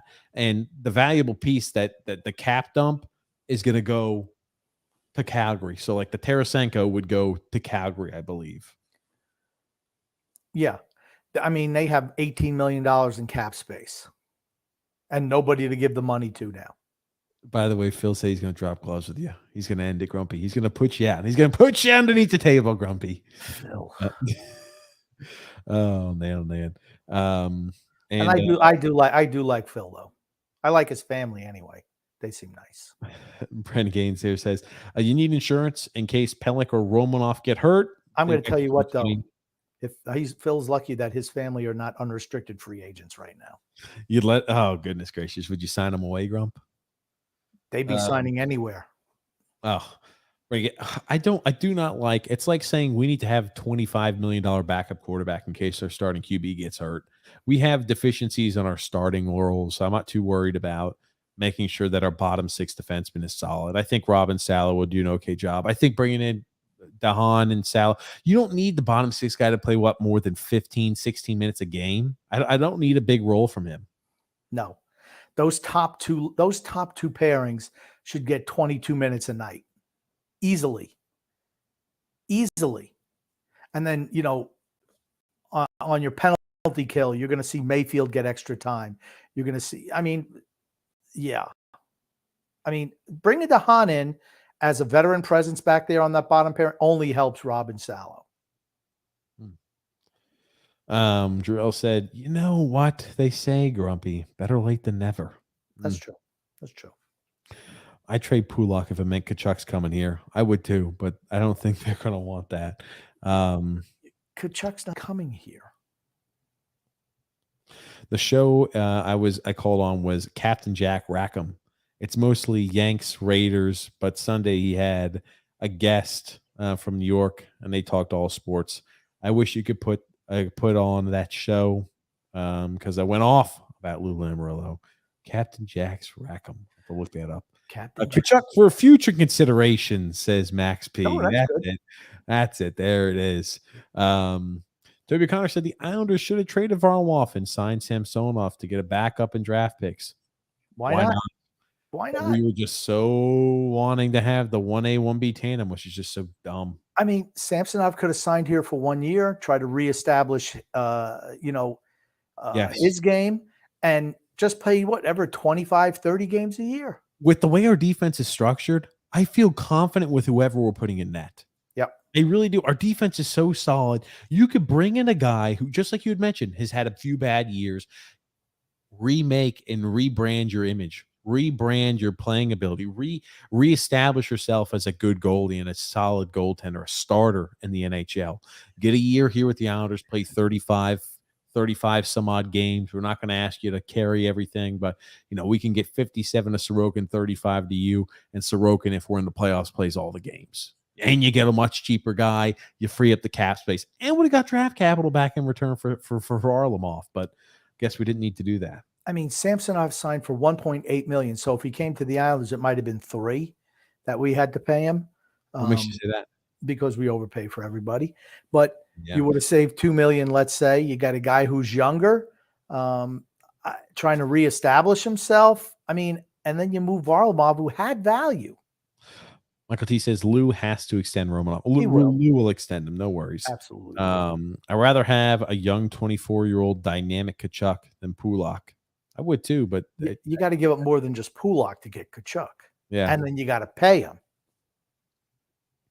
Tkachuk won't sign here, so it doesn't matter. Exactly. He's not signing here. So that's why I'm not playing the, let's assume what's going on. Would you guys trade Dobson for Tkachuk? No. I think Dobson has a higher ceiling. No. Yes. A higher ceiling than Tkachuk? Yes. I've been very bullish on Dobson. So here's the thing. Defensemen carry more value than forwards. True. Generally speaking.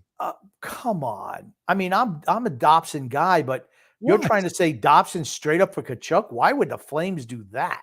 Why would either team do that? If I was the Islanders, I'd take that in a heartbeat. But I don't want to move Dobson. He's a guy I'm not moving. I'm not entertaining in trades. Unless you're offering me some guy who's unbelievable. I'm not entertaining it. Yeah, Tkachuk is 24 and scored over 100 points this year. Get it? A lot of players on that Flames team did. Okay. I think Tkachuk's a great player. He's a fantastic player. I like the style he plays with. I like the gnarl he plays with as well. He's a guy who plays old-time hockey.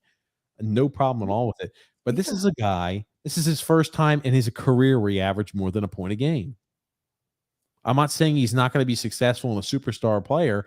I'm just saying I think Noah Dobson has the ability to be a guy at the top, being a guy who's a top 10 defenseman in the NHL. I really do honestly believe that.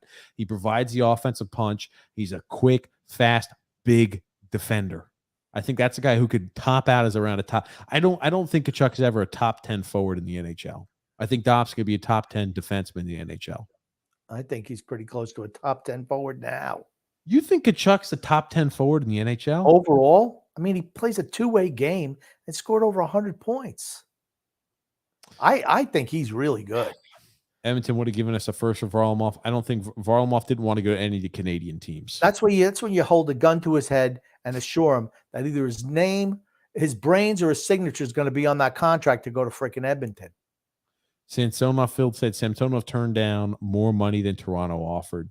He chose Toronto because he felt that he could win the starting role because Murray is iffy. There you go. It's a 1 year. It's a 1 year show me deal. Had to get paid. Absolutely. And I think he's still an RFA after next year. And Tommy B also said, "Yep, Varlamov nixed any trade to Edmonton. Yep, he didn't want to get traded to Edmonton. Yeah, I'd send his ass on the bus too." Rich A said, "We would have a lot more cap space if Lou would stop extending players like Clutterbuck, Martin, and Cizikas." Yep, Palmieri, Pajot, Bailey. Well, Bailey wasn't him. Lee. Yeah, I mean, endless. The list is endless of wild overpays for too much term, too much money for guys in their 30s. Terrible. Michael T said, "You can't just move and trade players and contracts. Other teams have to want those players in contract. It's not that simple." True. There's always a market out there for players. There's some market. There's always a price. Nick C says, does JT Miller seem possible? And if so, what would we give up? Vancouver is a team that is really in a cap crunch.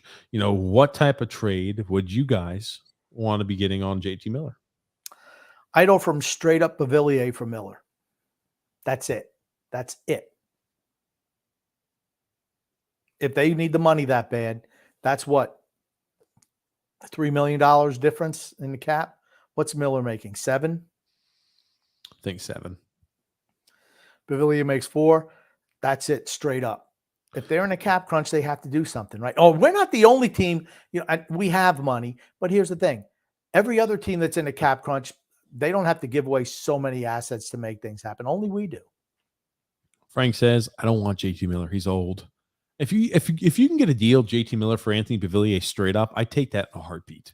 He's Even though also JT Miller's older, I still make that move in a heartbeat. That's a top line guy. JT Miller's a top line winger.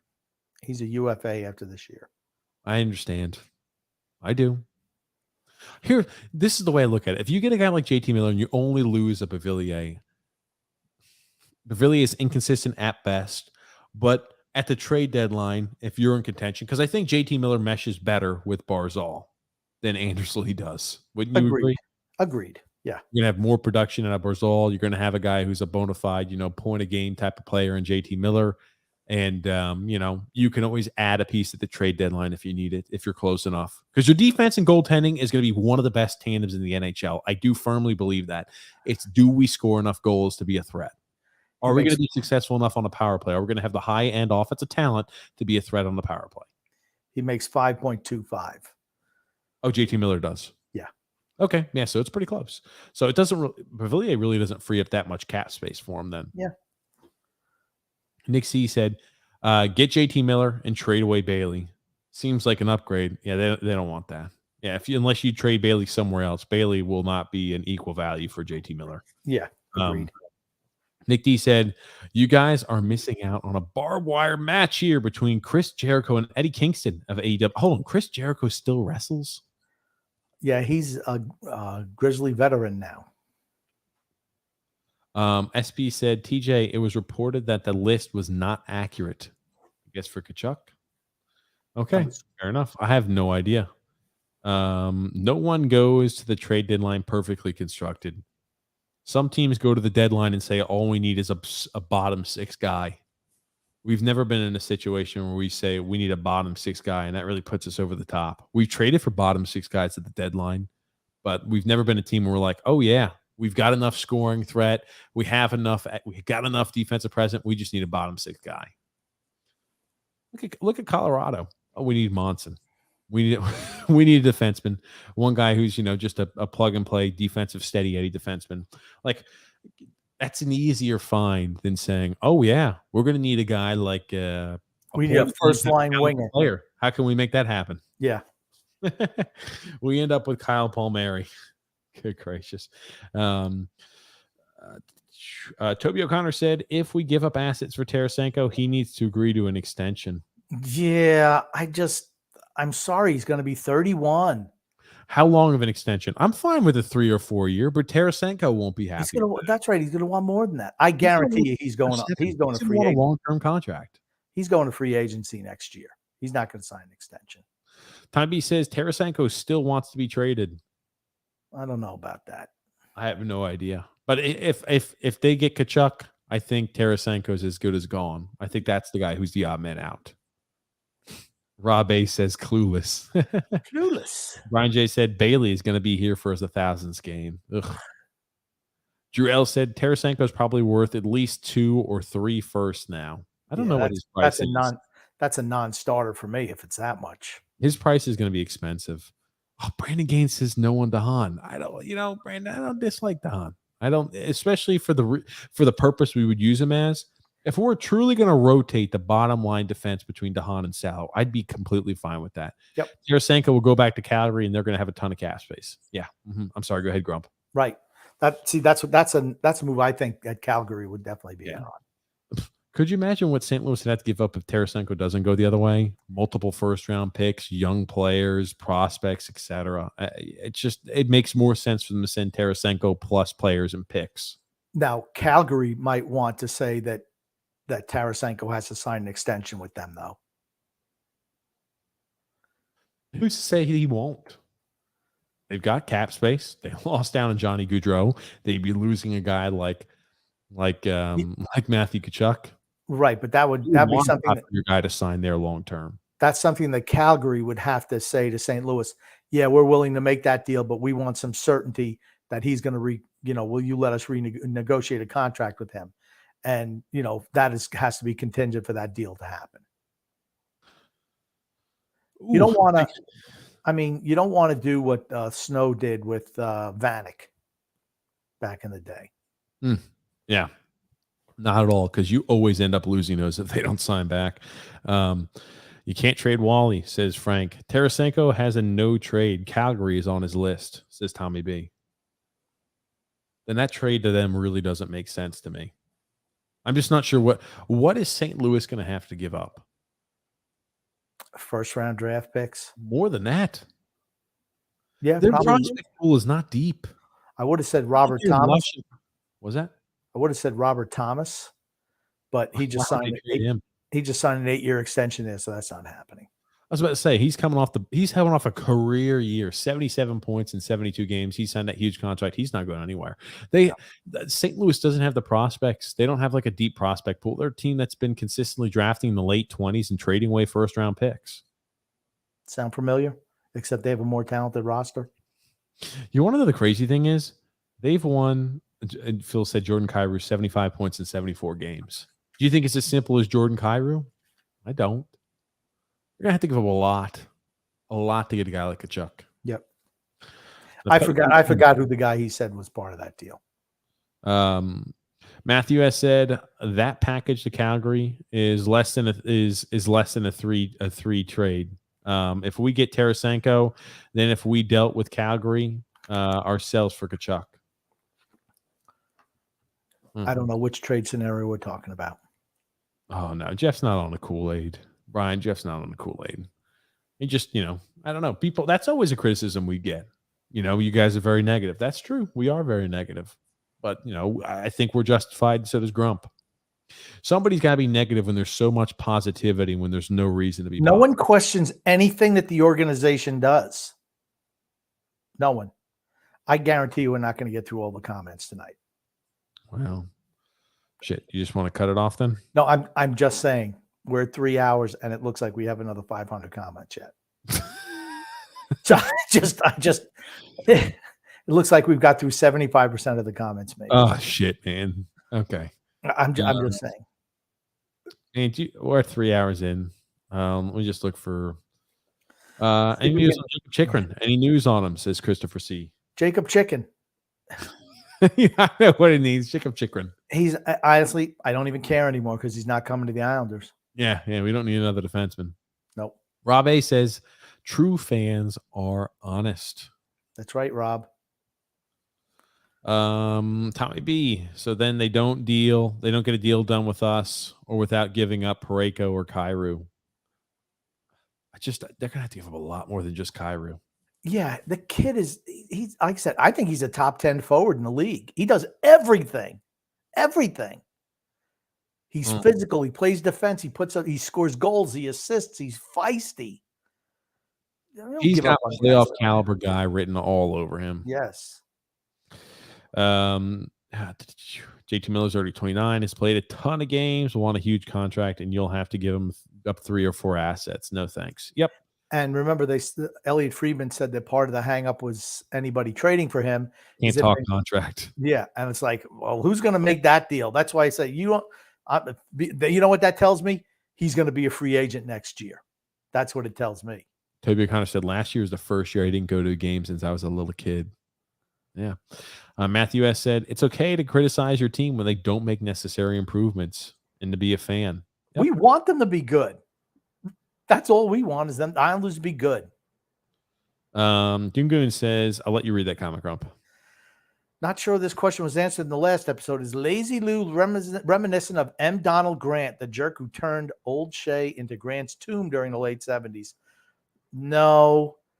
M. Donald Grant, for those who don't know, moved. I don't know. They called it something. They traded Tom Seaver and Dave Kingman all within a couple of hours. Kingman was the big slugger for the Mets, and Tom Seaver was the franchise. Yep. And it was because of contract disputes. And I think Joan Payton was still the owner, but he was vilified in the New York area without a doubt. 1970, 75 or 76, I want to say. Backman said, I just don't understand what Lou's thinking. He clearly is in win now mode, yet he's done almost nothing to improve. Such a bizarre contradiction. Yeah. unless he thinks his team is good enough as is. But if he really did that, why was he talking to Vancouver about improving the offense with JT Miller? Who the hell knows? Honestly, who the hell knows? The Romanov, Michael T said the Romanov trade filled the necessity. The number 13 pick is a gamble. So it's a 50-50 on becoming an NHLer. Yeah, I like that deal. I don't think it was no. If that kid pans out and is the partner with Noah Dobson for the next 10 years, it's a win. That's a big win. Brandon Gaines said the Islanders aren't up against a cap. They have $4+ million after there are restricted free agent deals. They're going to go into the season with that much space. The fact that Lou tried to get JT Miller shows that he's aware. True. Speaking to it. Hopefully true. Frank saying, well, actually became a Jets fan in 82, 83. I was a Dan Fouts Charger fan. They were only on TV. They played the Giants or the Jets. Oh, man. Yep. Dan Fouts. You told about that, Grumpy. Dan Fouts, man. I met him. Lou has mastered the art of looking like you're doing a good job. He's one of those guys at work that are like scrolling the mouse or pretending to do something and not doing shit. Brandon Gaines says, TJ, you want Barzal to play with speed. Isn't that why Trotz isn't the coach anymore? Since he played Beauvillier with Barzal once in a blue moon? Beauvillier played his best when he was playing with Matt Barzal, for certain. Yep. Man, the Andersley and Barzal just is like That's such a bad fit. Water with oil.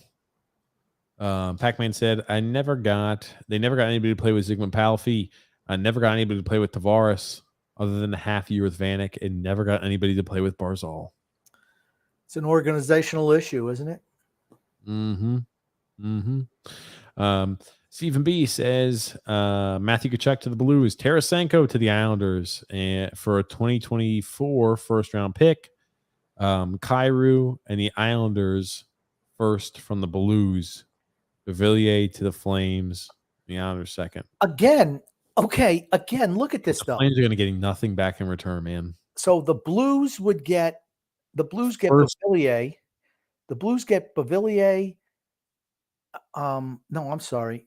Steve, that's hard to understand that trade, to be honest, because I can't believe what I'm reading is right. I'm probably misreading it. Tarasenko to the Islanders. And they give up a first round pick. Yep. Anthony Beauvillier and a second round pick. That's a non-freaking starter for me. Yeah, that's a lot to give up for a guy on a 1-year contract. And the Flames just get Beauvillier and a second. That's a no-go. Maybe Beauvillier. Okay, they get the first round pick Kyrou, they gave up. Kyrou, the Islanders first, and then Beauvillier and the Islanders second. I don't know, Grumpy. Let's just move along. It's tough. It's tough to distinguish. Sorry, Stephen. Too late in the show for me to do critical thinking like that. My mistake. Toby O'Connor says Aturatsu is a fast skater, great puck handler. He's at least a year away. Tarasenko's got that no trade clause. Calgary's on his no trade list. Well, I'm glad we knew that. Thanks for filling us out, Tommy, because I would not have known that. I couldn't have told you. Just all this news coming out today. Christopher C said Lou can learn from Uncle Steve. I don't know who that is.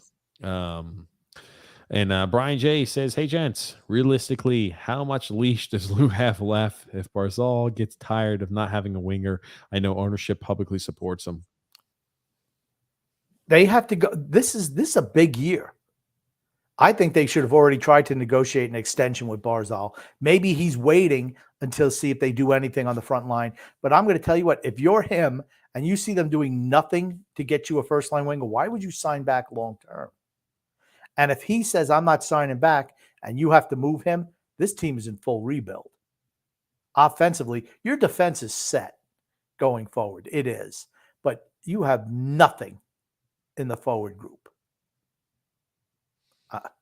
And I thought that Lou was done after this year regardless, but man, I listened to Ledecky and I'm like, man, what the hell? I mean, is he getting pumped gas into his office from Lou Lamoriello? He's dying of carbon monoxide poisoning. I mean, Jesus, what's going on there? The Islanders 91 says the team has been successful under Lou's reign so far. I'd stick with Lou for now. The story is still yet to be written or finished. Can't force a bad move. I think he did that with Taves. I can't think of a move that he made that you could say, man, he won that deal. I don't think there's been one. I mean, wildly. I mean, you overpaid to get Pajot, and for a third line center, he gets paid too much money. Yeah. $5 million a year for a third line center is too much money, and for the production. Palmieri, that trade was a freaking bust, and then he doubles down on bad by giving him a 4-year extension. Andy Green, second-round pick for a guy who's 38 years old. I mean, those are not wins in my book. Max B says the hockey guy just did 2 videos on the Islanders 95-96 seasons and the John Spano debacles. A good watch and equally depressing. Yeah, so go ahead and hit that up afterwards. Matthew S. also said F. Eklund. I'd never heard of this guy.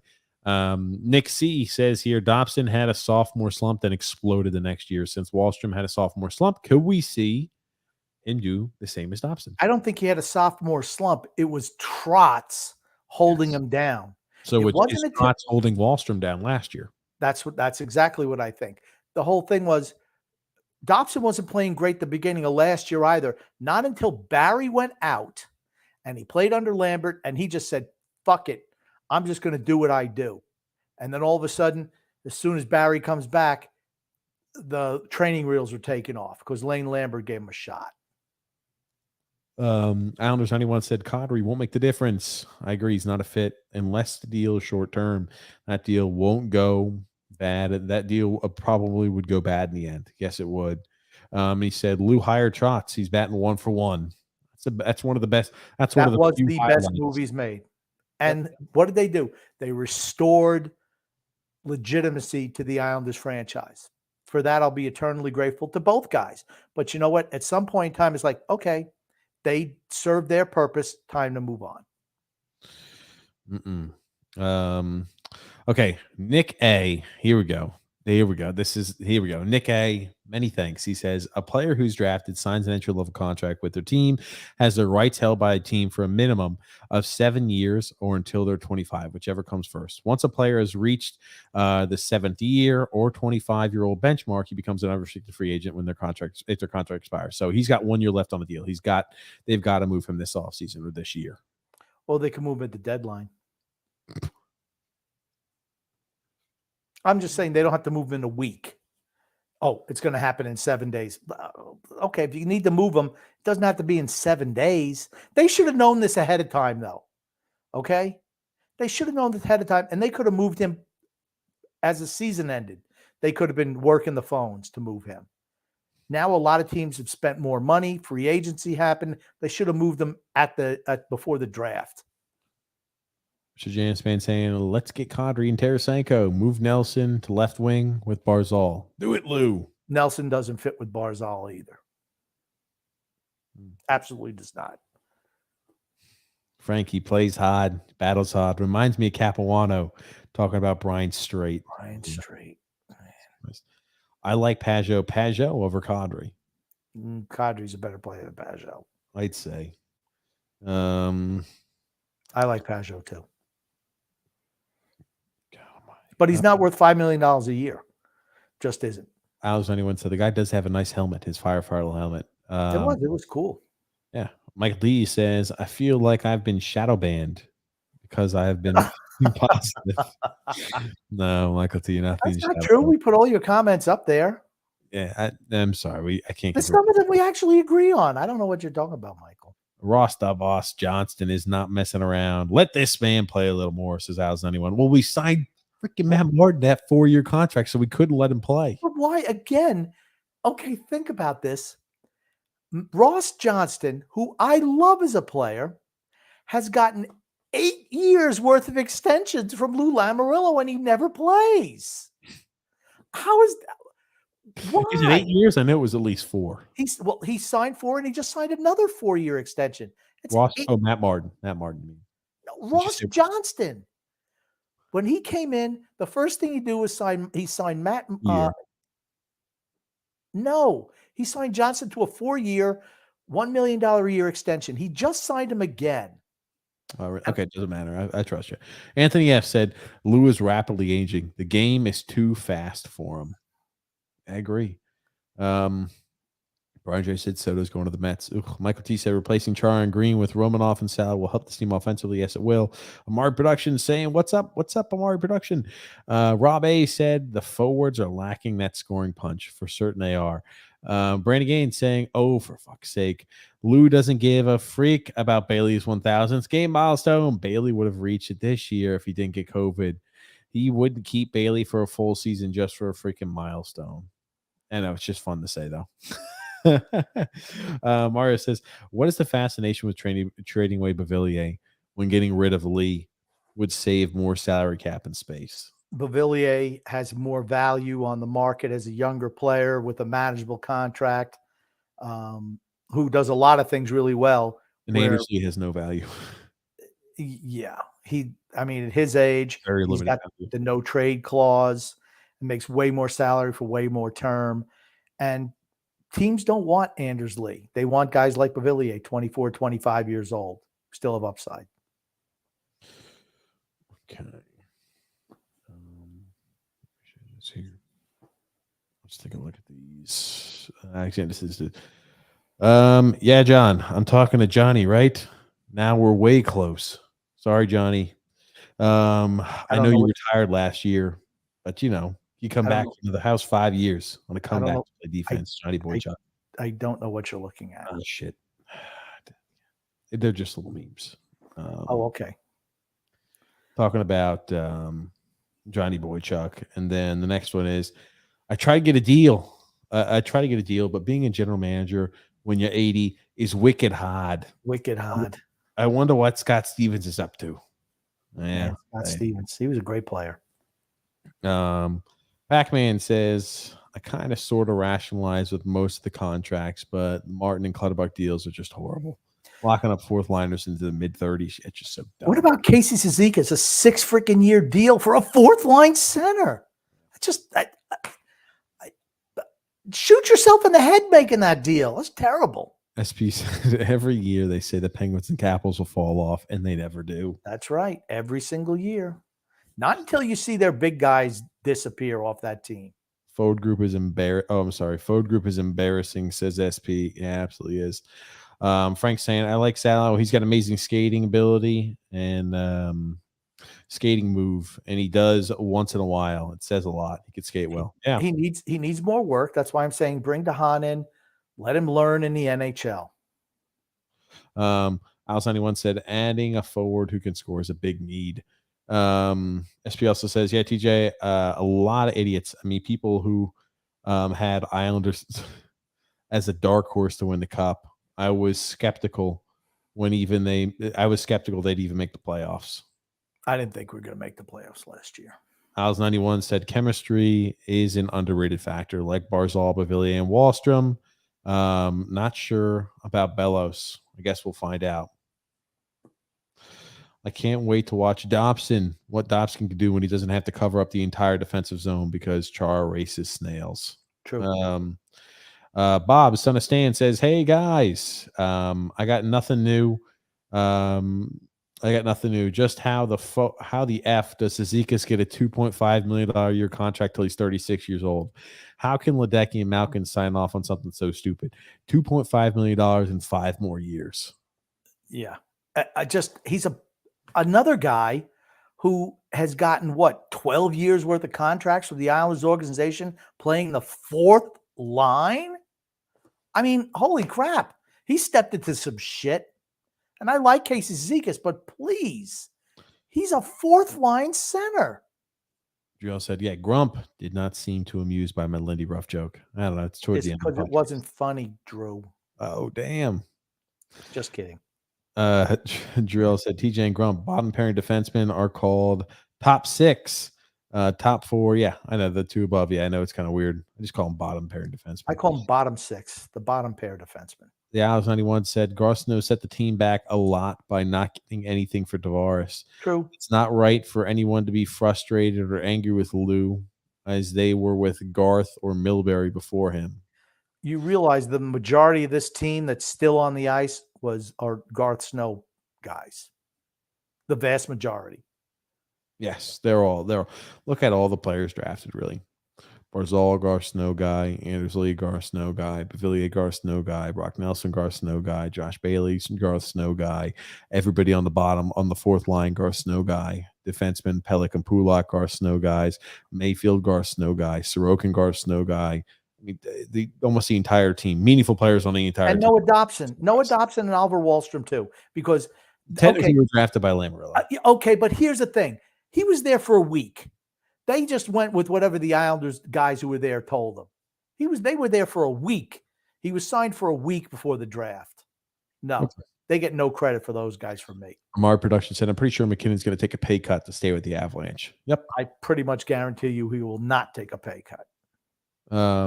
He's going to stay in Colorado is what he means. Yeah. I think so. Matthew S. said, I'm not convinced Pasternak wants to stay in Boston. Is he a UFA or just an RFA next year? He's a UFA. He's got to be able to. Yes, I washed my hands, James. Mr. Janspan said, oh, shit. Gerard is a top 4, played 21 minutes on ice, had 4 power play goals. His numbers would be skyrocketing playing on our number 1 power play team. He was on Colorado's 2nd power play team. We don't have 21 minutes to give him on ice a night. That's why it doesn't make sense. We're going to take a guy who played 21 minutes ice, top 4 role for Colorado and say, now you're going to be playing 15 minutes ice time. At $5 million per. Brian J. said, good God, can this tram get through their heads that a good center iceman needs scoring winger? The previous general manager wastes John Tavares' best years with mediocre wingers on his flanks. Molson, P.A. Parento, etc. Yep. Absolutely, Brian. I did. Brian looks like he's a Maple Leafs fan. Maybe just a hockey fan. Okay. The Allen's 44 said, when anyone says, I think a bunch of teams that have reached and or won the cup as 7th or 8th seeds. Name them. I can think of one. Brian also saying here, we can't get a free agent or make a trade for a superstar. These youngsters might want to have a, what the hell is that, Grump? I don't know. Goatee? I don't know what that is. A goatee. Or wear goatee. socks that don't match their suit pants because of blues. Is that how you spell goatee? Shit. No, it's 2 E's. Oh. It's okay. Gotcha. Shit, I don't know how to spell. Gotcha. Alan's 91 said 37 years and as a season ticket owner, and the team has 2 of the best runs and they've had in the 37 years, and you give up season tickets now. That's weird. I don't think so. Save yourself the agony. Yeah, but I mean, I think the whole thing is you can see that the team is on the downside, this current iteration of the team. I mean, we said that going back a couple of years now. I said as soon as Lamoriello and Trotz got there, they should have blown up to start because I never thought the players were good enough. And now we could have a younger team that's standing right there. Rob A said, I canceled my season tickets and my ticket rep calls me every day. And he said, he's holding my season tickets in case I change my mind. Man, isn't that just, look at him. Your season ticket rep is such an altruistic guy. He cares so much about you, Rob, that people are buying those season tickets left and right. And he's holding on to it just for you, Rob. I changed my number. Drop the price, buddy. Maybe then I'll consider. I don't know how they can. I just find it hard that they would increase the price after last season. And you've done nothing in the offseason. That's a hard sell. I feel bad for those ticket guys. I really do. The guys who sell the tickets, man, that's tough. Team sucks. Well, okay, we don't suck, okay? But we're not a playoff team. We're a below average team that looks to be below average for another year. Yeah. And the defense is really strong and our forward group is hideous. And we're not fun to watch. Yes. That's the biggest thing. We're not entertaining. Michael T said, you got to think that Pageau is going to have a bounce back year as well. He had a hard time recovering from his injuries. I don't know. He's a guy who plays a hard style, and I think he's going to have more injuries to come. Smaller player, plays a hard style, very physical along the boards. It just could be the end, the beginning of decline for him. As anyone said, do you guys pick up calls every day? No, You guys, no. I He was about said, to "Do say, you?" just a certain days of the call-in shows. No, he was responding to Rob saying that his ticket rep calls him every day. Oh my gosh. Okay, gotcha. Did you have small talk? Oh shit. Okay. Man, I'm getting tired. I totally missed it. I agree with Grump. Team needs 2 wingers. Yeah, Robbie said I answered twice to be nice. Now he's a voicemail call. Oh shit. you got to know when you go in a voicemail every day. It's like, ugh. God almighty. Alice anyone says makes sense. See if you can get a commission and if you find a buyer. That's a tough sell too. Yola 66 said if Dubois didn't say he preferred Montreal, would the Islanders have been a team interested in him? Dubois is a guy. I mean, but what are you going to have to give up for Dubois? He's going to cost too. We don't have anything to trade. I mean, that's the whole thing. We've gutted the farm system. Your team is loaded with older guys with bloated deals. I mean, you don't want to trade your whatever futures you have. I mean, we're in a bad spot right now. Well, TJ, did you see the rumors Pierre-Luc Dubois to the Habs? Your thoughts? So apparently Pierre-Luc Dubois maybe going to the Canadians. Well, I guess people want to play for Marty St. Louis.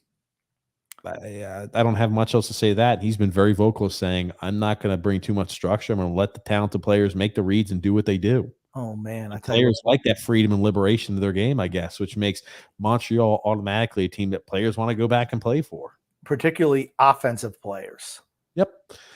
Yeah.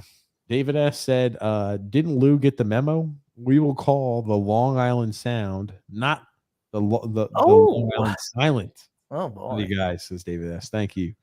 And the Winnipeg Jets won't trade Pierre-Luc Dubois unless they get a return they want, even though the Jets don't have any leverage. True. Michael T. also said, yep, Andersley will have a better year 2 removed from an injury, from a surgery. Don't expect much better. You realize he's been 2 years out from actual surgery. 2 years out from the actual surgery. 2 years out. Michael Dahmer said, tough to be an Islander fan right now. Barzal needs help. True. It is. Yep.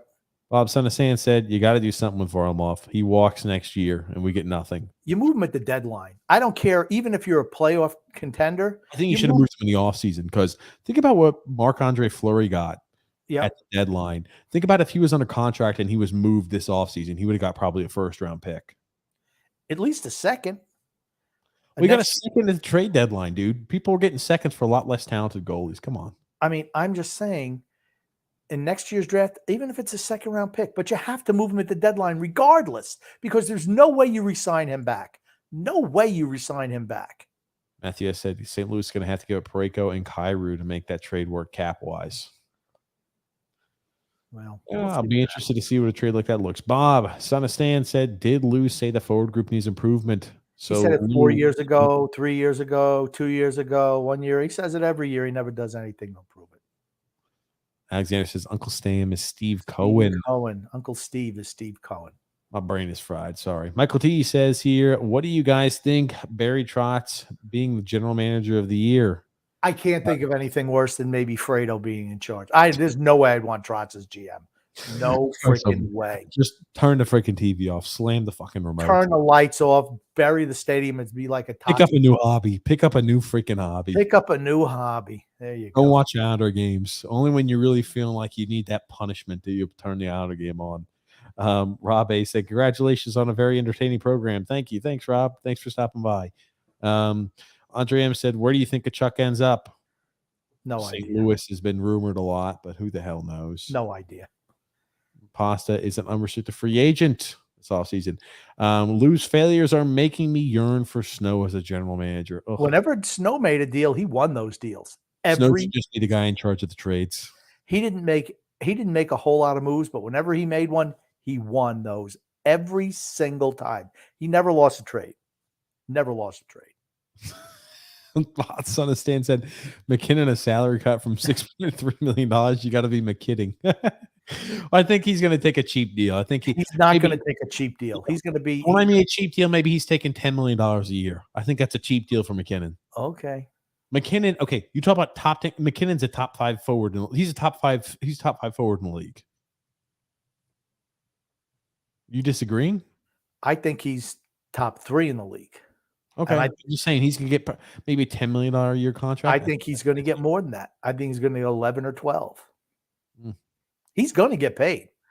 SP said it's going to be weird seeing the Penguins and the Capitals suck and the Devils and the Rangers on top of the Metro. Yeah. What makes you say? What makes you say that? You don't think Devils are going to be up there? I just don't. I don't. They're gonna have to absolutely prove it to me. They don't get it. Oh, yeah, maybe got a bunch of young guys. No, they're gonna have to be good, really good, for me to think that they're any good.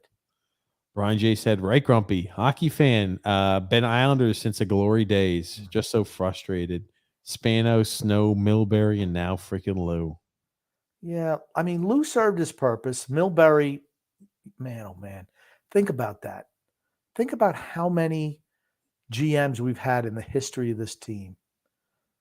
I mean, you started off with Bill Torrey, then was Maloney next, but it's not been a whole lot.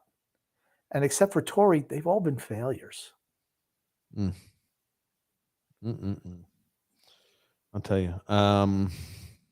Matthew said just the only difference for him is he never got to experience the glory years.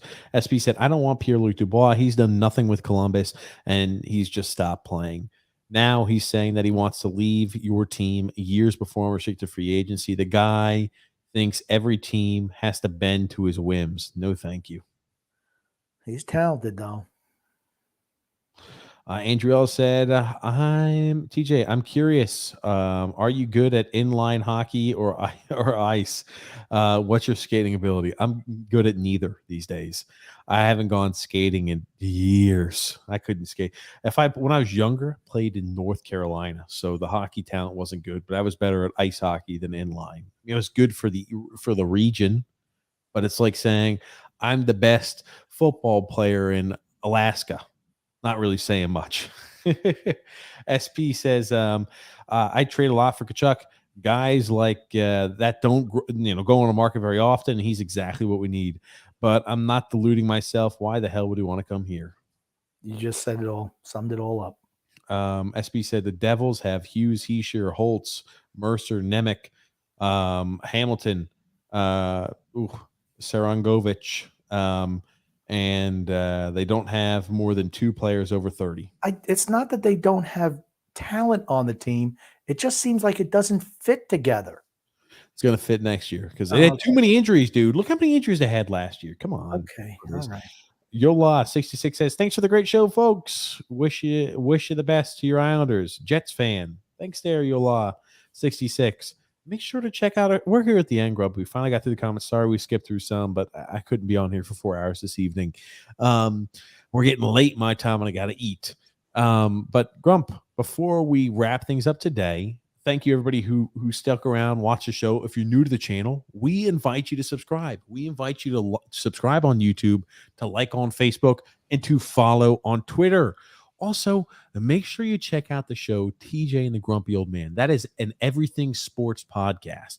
So that's all things NHL, NFL, NBA, college athletics, MLB, and European soccer. Movies, TV shows, anything. We talk about anything on that show. That can be found in the link in the description below, or it can be found as a featured page on our YouTube channel. So when you go check out, let me go check out the Islanders Never Say Die YouTube channel. You're able to see everything. You could find as a link page.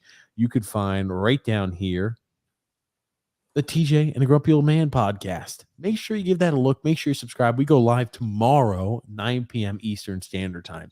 But Grumpy, what do you want to say before we wrap things up? I want to say love and laughter to everyone who listens and even those who don't, from TJ and the Grumpy Old Man. Thank you, everybody, for tuning in and listening. Thank you so much. Love the interaction with you guys. Love talking Islanders hockey, even when nothing is happening. Thank you so much, everybody, for tuning in. Brian J says, what can be done to attract players to want to play for the Islanders? It used to be said we need a new building. It's now done. Is this mostly related to Lou and his old ways? I think that hurts. I think having Barry Trotz as coach hurt. particularly for offensive players. And I just wonder, I mean, it's like almost like we have to steal players from somewhere in trades, and we're not good at that. And it's just like almost like an old folks home. I mean, we just have to change the perception of what the Islanders are. I mean, even if it's getting a different coach, say, hey, let's start playing a high flying style. I mean, I just think we need to change what we do. Austin Roberts says the 2020 and 2021 Islanders are the 2009, 2010 Jets. So frustrating. Not good enough to win a championship. Matthew S. said, great show, guys. Thank you so much, Matthew. And Tim Ward said, Tkachuk is a restricted free agent now, not 3 years from now. Yeah, we made that mistake earlier. Thank you, though, Tim, for that. And Grumpy, thank you again for the show. Thank you for your time. My pleasure.